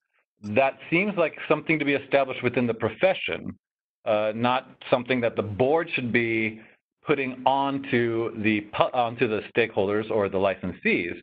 Now, if there is public harm, if there's people dying because of treatments, then the board is going to come back and say, whatever's happening here is not good. We need to create laws, and that's when the board works with the legislature and the licensees to establish a proper safety protocol or proper legislation or regulation. So again, we want to make sure that we're observing that authority, which the board is here, legal counsel is acknowledging the board can only go so far, but I call upon the profession, please, let's see what kind of confidence you can inspire in our consumers with your research in herbal treatments. I want to know that when I go to my acupuncturist and they're prescribing an herbal treatment, it's not because the board told them to do it, it's because the profession says, look, this actually works, and here's all the double-blind tests, and here's all the researched, peer-reviewed papers. The board is not an expert on that. The board is here to say people are dying, this is no longer acceptable, or what can we do to make sure people are not dying. But in terms of like guiding that research, I highly recommend that the board stays outside of that. Madam President, this is Fred Chan, UDC Legal. I'd like to second what Mr. Boudier stated, and also like to just emphasize again that currently there's no provision in the Board's Practice Act that requires the industry or anyone to get board permission or encouragement before they start their research efforts on the efficiency of certain herbs on COVID-19. Thanks. Thank you for the clarification. Thank you, Ben, for the explanation. Yes. So board members, anyone have any comment?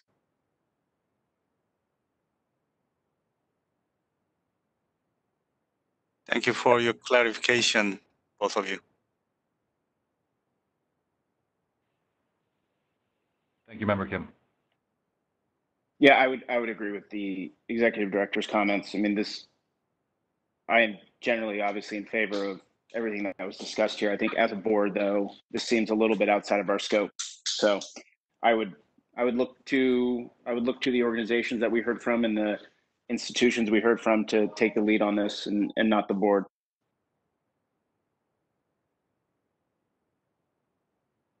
Thank you, Member Herbal.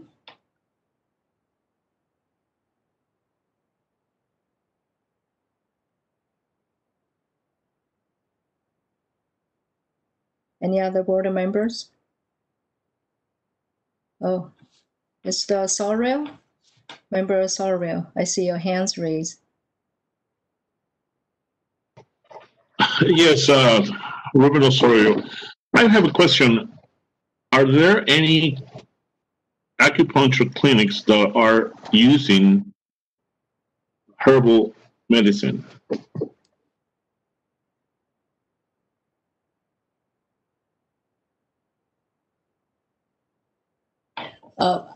Okay, so other licensees or members, or public members, I would see yes, that's a part of their practice. But is every acupuncturist use herbs? I don't know, but I think a majority of them do incorporate herbs in their practice. If this is a question, just in general. So what's there to say that these clinics are using herbal medicine without necessarily saying that it's COVID-19 and either injure people or help them? But either way, do we have any say so in this matter?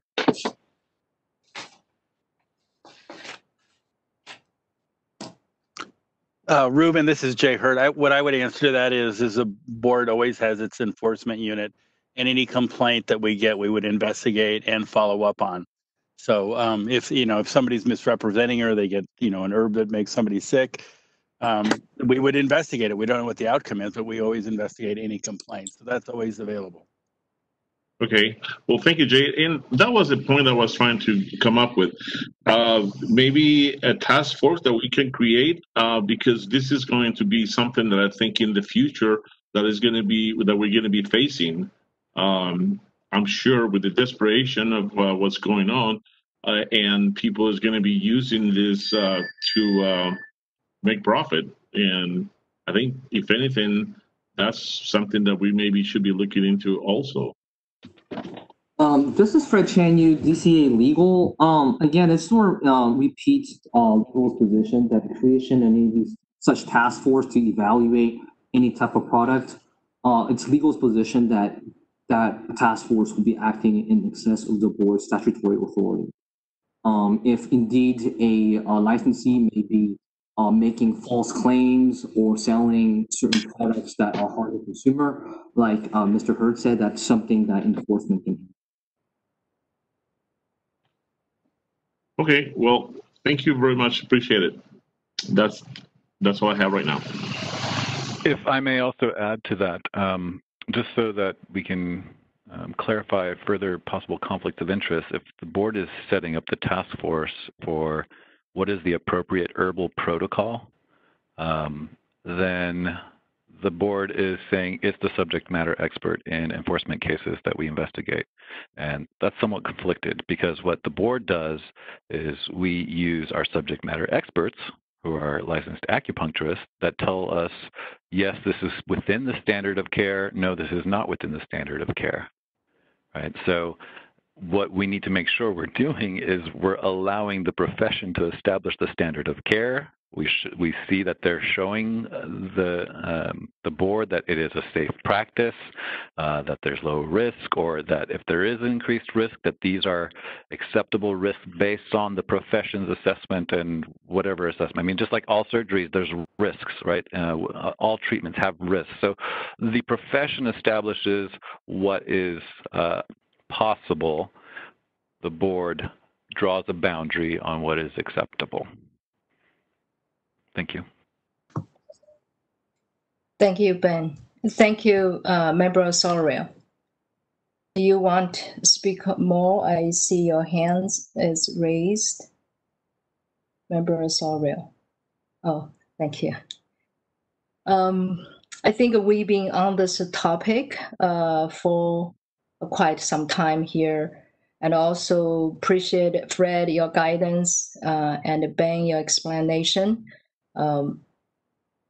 Is any other board member have any questions, statement on this topic?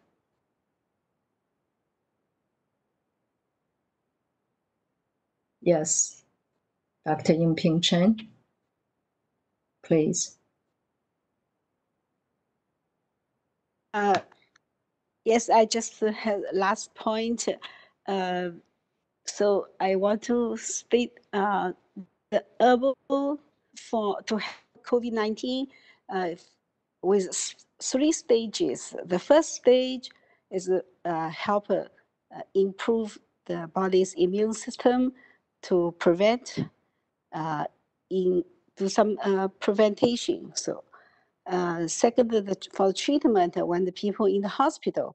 So it's possible MD doctor, they can use it if they want.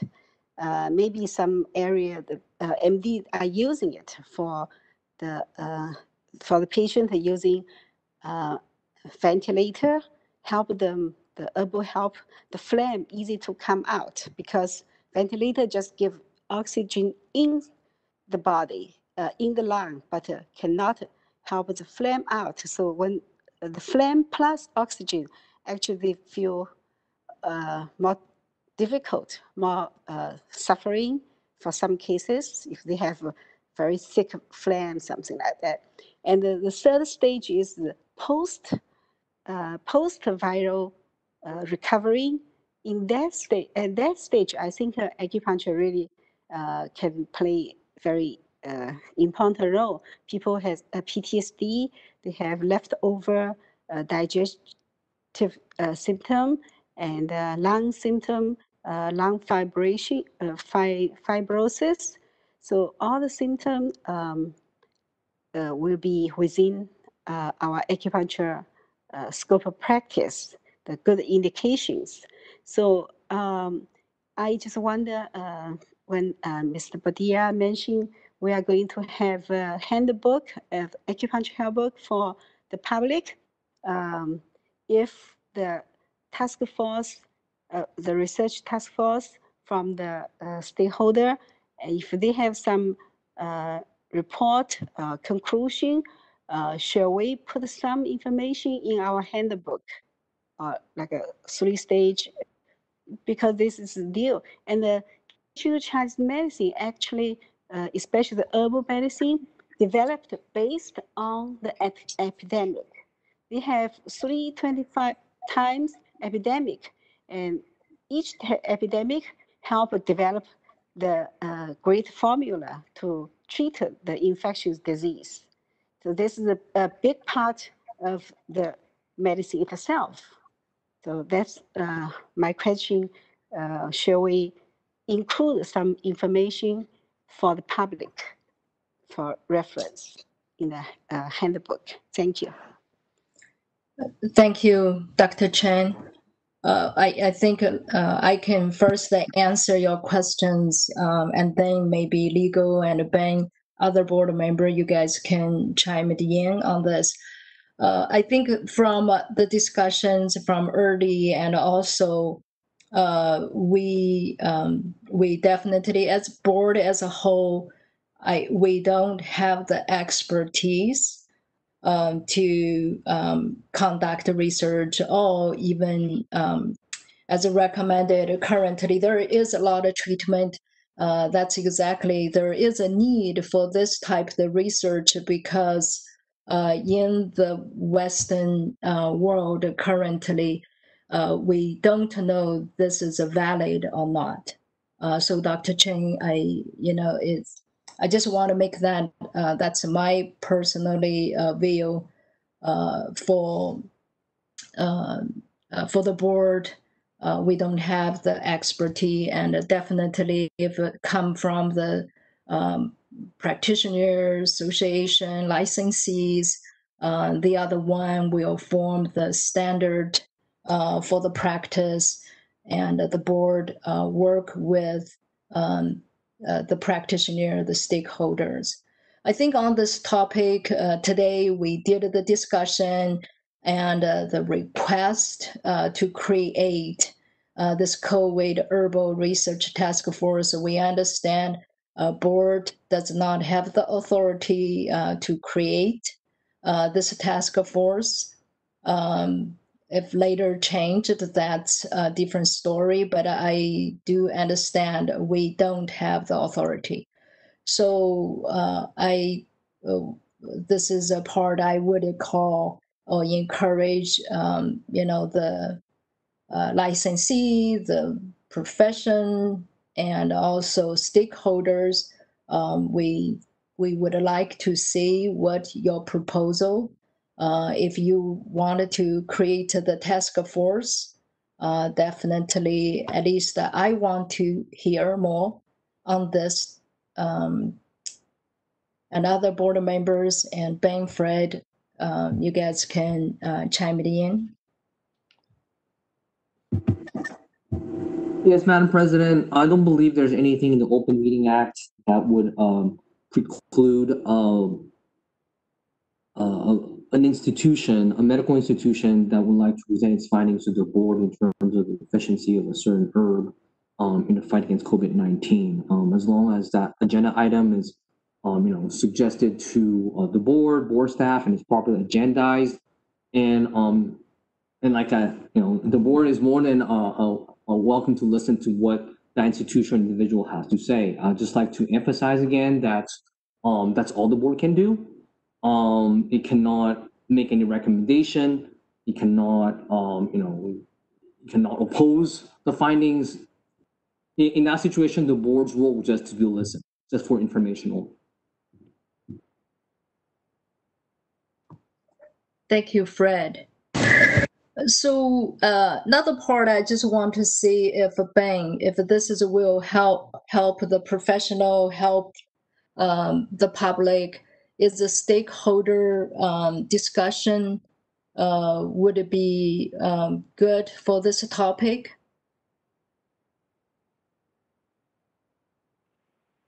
Madam President, I feel that a stakeholder meeting would be somewhat challenging right now based on the ways that we can meet.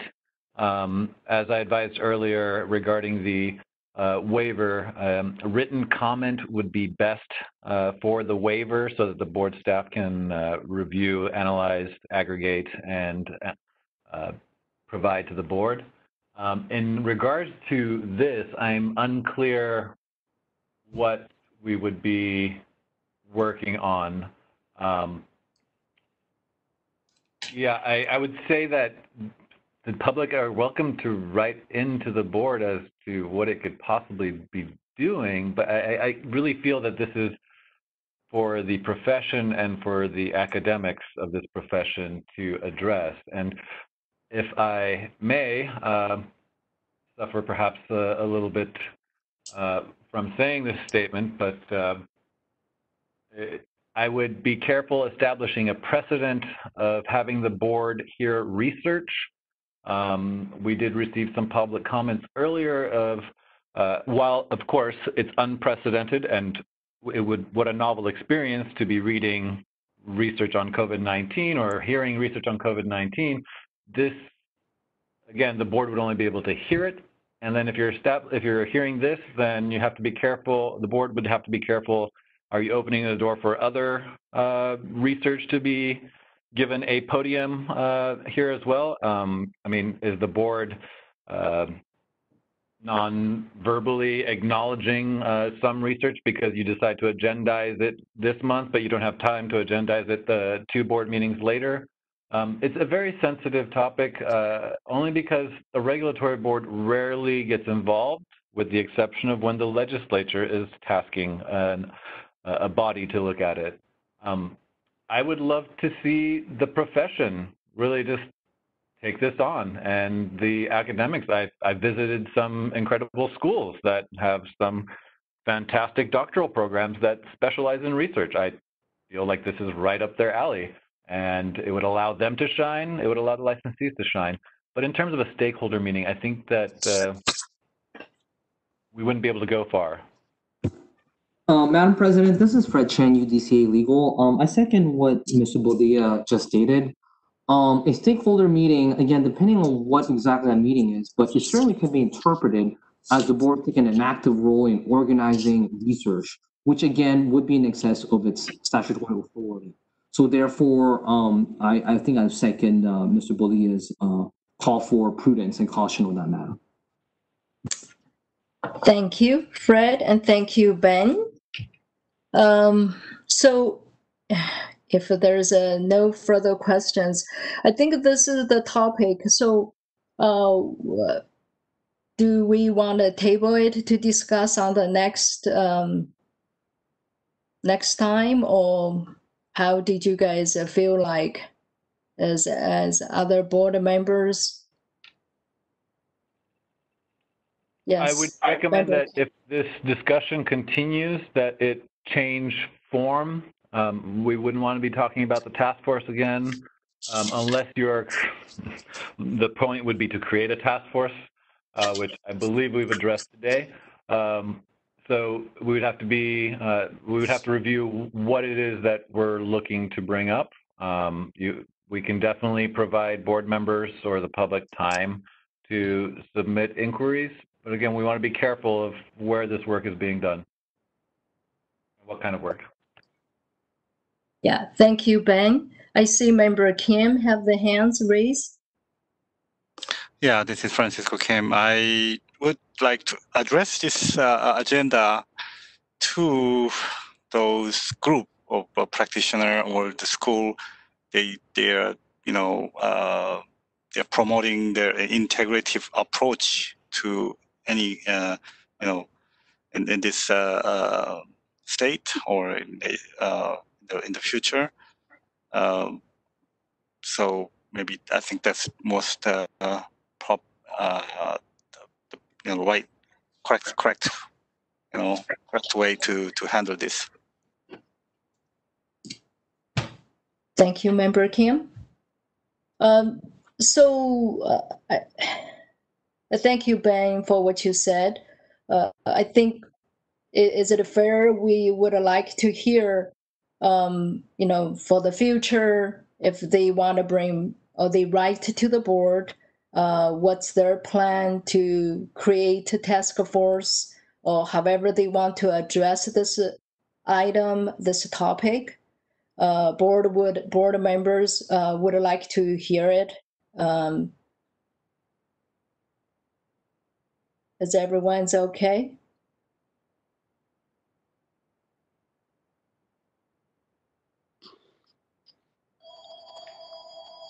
I'm okay with. Yes, I think Ms. Diaz suggests I second his suggestion. We can receive all the written material from the stakeholder, and we open eyes look at it, and maybe we discussion next time. Thank you, Dr. Chen. Thank you. Yeah.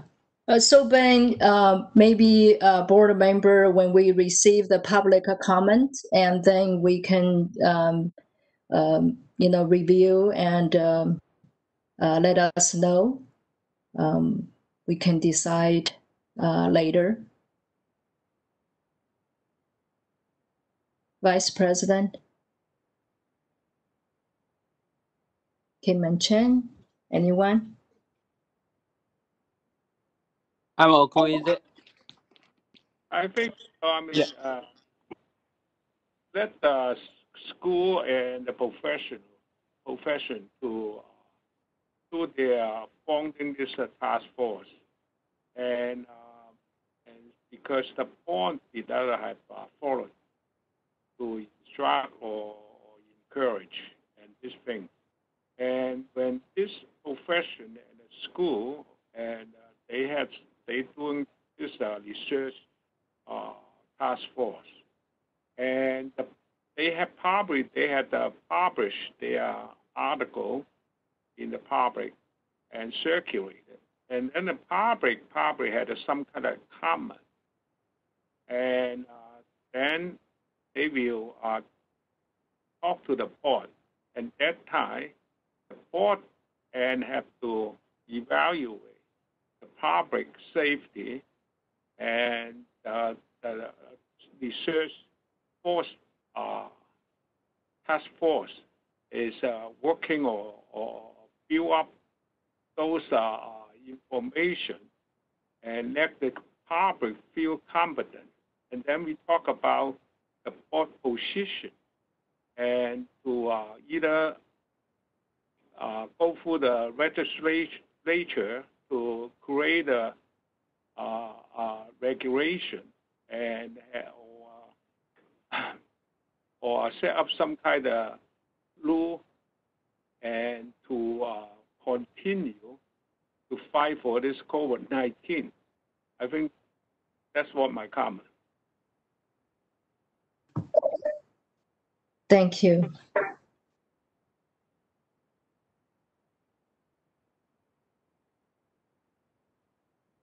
If there's no further questions, I would like to move to the next agenda items. Madam President? Yes. Are we gonna give was it public comments on this one, since I think the board members did make comments? I don't know if anyone in the public would like to reply to this. Okay. Thank you, Fred. Moderator, would you please open up to the public, please? This is the moderator. I'm opening up the Q&A at the board's request. Members of the public, if you would like to make a comment regarding the discussion that was just concluded, you can click on the Q&A icon at the bottom center of your WebEx screen and type "I would like to make a comment" in the Ask field and send it to all panelists. I'm going to pause for a moment to allow members of the public time to access the Q&A feature.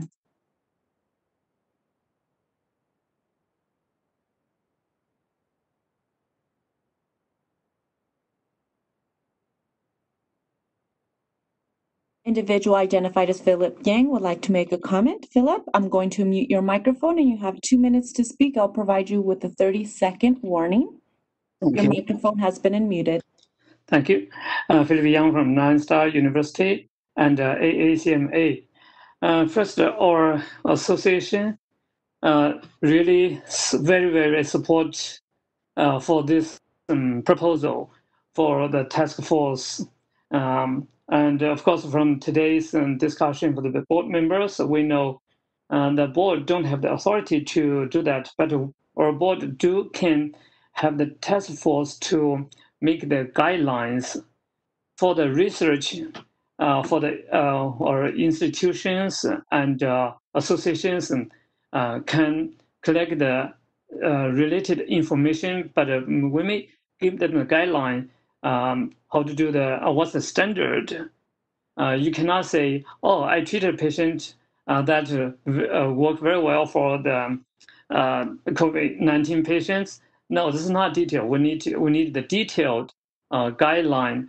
We can design that so that they can follow the guideline and collect the reliable information and evidence to the board. Then that, in this way, when we get enough information, we can provide the standard guidelines to all the practitioners. We know some practitioners in our association and also in our institution, we do have some COVID-19 patients. Okay. we do have the herbal medicine is very, very approved, very, very effective. So when we have the standard guideline, then that will be easier to give other reference and the guidance to the public. Thank you.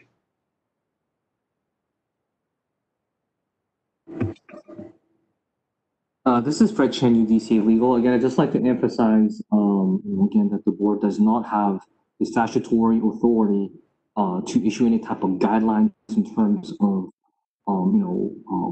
what a product, how a product should be, when it's effective or not. That is outside of the board's statutory authority. Next individual by last name Liu. I'll be unmuting your microphone just a moment, and you have been unmuted. Okay, hi, this is Dr. Liu. I'm a licensed acupuncturist and the president of American Association of Chinese Medicine and also member of CalAtma. I think we need to set up a special committee for the Chinese herbs because, like everyone can use the Chinese herbs as a dietary supplement. Even, like we don't need to have any license, but that's caused the problem because of the misuse. So this is why acupuncture is much higher, advanced than Chinese herbs in the United States. So the quality of the herbs and the formulation is very important, talking about the safety and efficacy. So yes, we can have the university to do the clinical study, but that's not enough. And I think we should have a special committee with expert of Chinese herbs, because not many acupuncturists are skilled at Chinese herbal application, I would say, because I did service in the past 5 years. And some people use their own herbal formula. Some others use just like product available on the marketing. 30 seconds. So that's why I strongly recommend, we need to set up a special committee. Yeah, to make a guideline for how to safe and effectively use the Chinese herbs. That's it. Thank you. Next individual identified as Lang Tang Ritchie. I'm going to unmute your microphone at this moment. You have been unmuted. Hi, I'm from Pacific College of Health and Science, and I support the notion that it should be the academic leaders of the colleges who should be establishing the best practices for research in the field and agree to a standard model for acupuncture and herbal research. As a former department chair of herbology in the college, as well as have my private practice in UC San Diego Medical Healthcare System, it's quite important for us to be able to lead in that, in establishing a standard model for acupuncture research. And I feel like it should be the colleges, especially the ones with doctoral programs, to help establish that standard and have the experience in establishing acupuncture and herbal research standards for the profession. Thank you.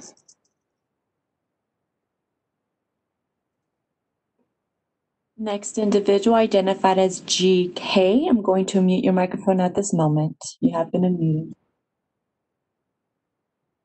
Thank you. I'm just curious, how would the board go about checking on if with no standard protocol on any herbs that could be recommended or even referenced? Because I hear the DCA Council keep telling it's beyond the limitations, which I understand it is as of now. But maybe we should start looking at how to improve that scope and put it under a regulation rather than just being in a comfort zone and saying it's not part of us now. Let us look at seeing how it can be added to the regulations and how we can bring it under the umbrella of acupuncture. Because as a consumer, when I go into an acupuncturist, And as of now, I understand there's no regulations telling them what herbs they can give. And somebody says, hey, this is good for immunity. This is good for getting your pelgum down. This is good for increasing your red blood cells, blah, blah, blah. And I take it and something happens to me. What standard protocol would the acupuncture board be following to go behind that person when they themselves do not have a standard protocol or guideline to follow? Because in quote, the legislation or our guidance from the legislation doesn't give it as of now. So maybe it's time to get in the stakeholders, have an integrated approach with universities, the people who are in the forefront of this profession, and get them all involved and look at how you can put in a task force later on, maybe not now. Don't have a tunnel vision just for COVID. I'm talking about the future generations, my children, my grandchildren. What will they do when they get the same situation 10 years down the line? Are we still going to come back to the same table and keep doing discussions? I don't want that to happen to my grandchildren. So let's have a kaleidoscopic view and start looking how it can be integrated into the profession and create a task for later. Maybe not now, but later on. If pesticide, dangerous chemicals can do it, I'm sure acupuncturists can do it too. All you need is the industry getting together just like other industries do. Thank you.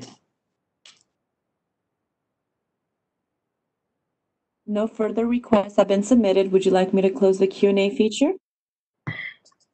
Yes, please. Thank you, moderator.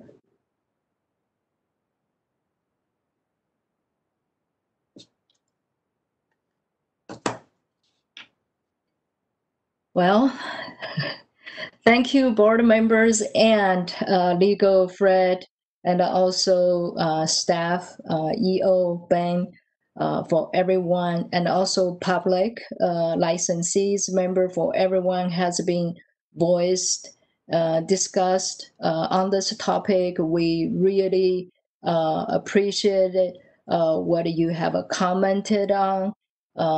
This is there's a lot of work ahead of us. So I think I am going to move to the next agenda item. Just want to see with Ben if we get the public comments. I, as board president, I would like to see what has been sent to the board. And if other board members would like to see, and I think we would like to distribute it to the board members. Would that be work? It's our work. We'd be happy to do that. Thank you. Board members, if everyone's okay, I'm going to move to the agenda item number 14. Future agenda items. So what would you like to see as a future agenda items, board members? Please unmute your phone.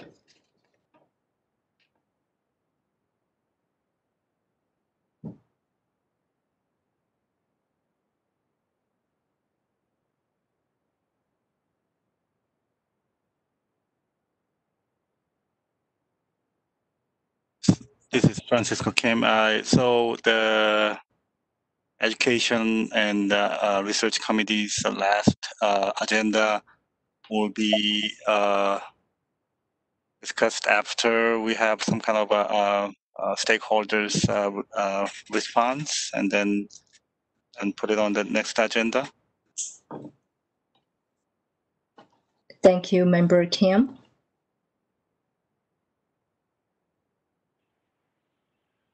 Any other board members? Point of clarification on the request for comment for the waiver.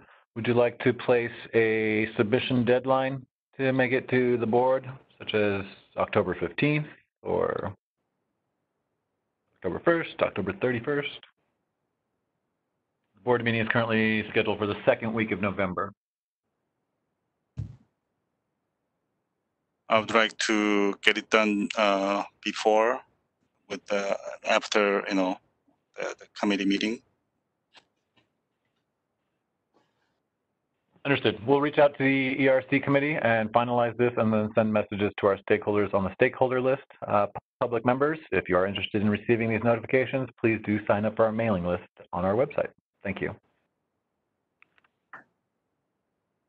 Thank you, Ben. So you mentioned that the next board meeting is the third week of November.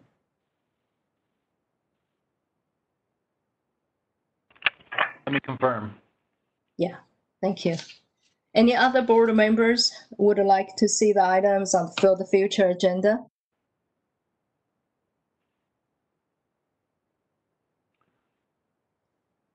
So, Madam President, the next board meeting is going to be November 19th, which is a Thursday, and November 20th. thank you. Thank you for the clarification. So I would like to see about the telehealth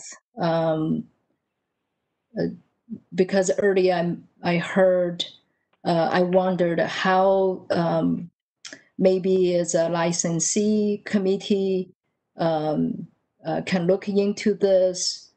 So how other board member, think, but I think maybe Ben with the staff, with the licensee committee regarding this telehealth medicine, how the licensees and the public can build and see this as being done. I know currently they are doing it, but it sounds like need more attention or need more guideline. Certainly, we can bring this up with the Licensing and Examination Committee.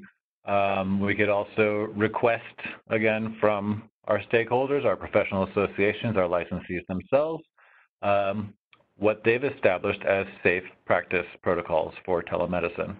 We will definitely go over the information which is released on our telehealth statement on our website under the What's New section.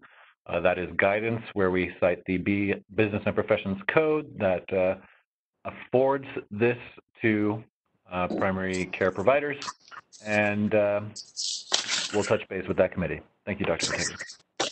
Thank you, Ben.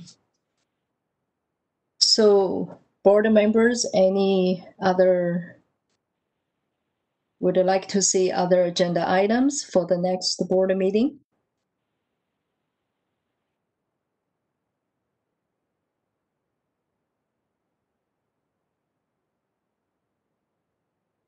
No? We definitely have a number of regulations we will be bringing back, and hopefully the results of the legislation. Okay, so shall we open up to the public? Moderator, could you please facilitate the public recording the topics for the future agenda item? Yes, this is the moderator. I've opened the Q&A at the request of the board. Members of the public, if you have any comments, please click on the Q&A icon at the bottom center of your WebEx screen and type "I would like to make a comment" in the Ask field and send it to all panelists. I do have an individual identified as Daisy Hong Liu. I'm going to unmute your microphone in just a moment. You do have 2 minutes and you'll be given a 30-second warning. You have been unmuted. Okay. Hi, my name is Daisy Hong Liu, representing by American Society of Chinese Medicine Association. So I'm here today. Actually, earlier I have some question regarding about COVID-19, but now it's too late. So my new question now is moved to now the item. So so I have a question about the application for the NCCAOM certificate by California acupuncturists, because that time is getting tight, but many acupuncturists are under pressure on the problems that may accompany that application. So my question is, if California licensed acupuncturists chose not to apply the NCCAOM certificate, will their license after many years, will they be accompanied by serious insecurity in the future? So I would think about acupuncture board should not have the should we have the power to give the acupuncturists in California? Let them. Okay, yeah. So that's my question. Like to get to know them more in the future, because we have some acupuncturists. They are very confused right now, apply or not apply, but they are under a lot of pressure for the insecurity. So thank you so much. No further requests have been submitted. Would you like me to close the Q&A feature? Yes, please. Thank you, moderator. So now we come to our final item, which I want to just thank everyone for your participation with today's meeting. Thank you to the DCA moderator and the IT team, and also thanks to our legal counsel for being support and guiding us. And thanks to our EO, Ben, staff, and also board member. And thank you so much for working on some of the topic. Really has been really heated discussion, and I'm glad everybody had a chance to voice, and this is why the board is here for. We want the public to have the opportunity to voice, and also we are here to support and also to protect public safety.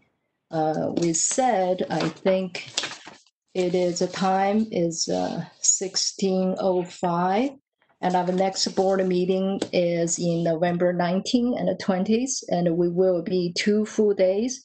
I know there's a lot topic will be addressed. So it's a 16:05, and it's a meeting adjourned. Thank you.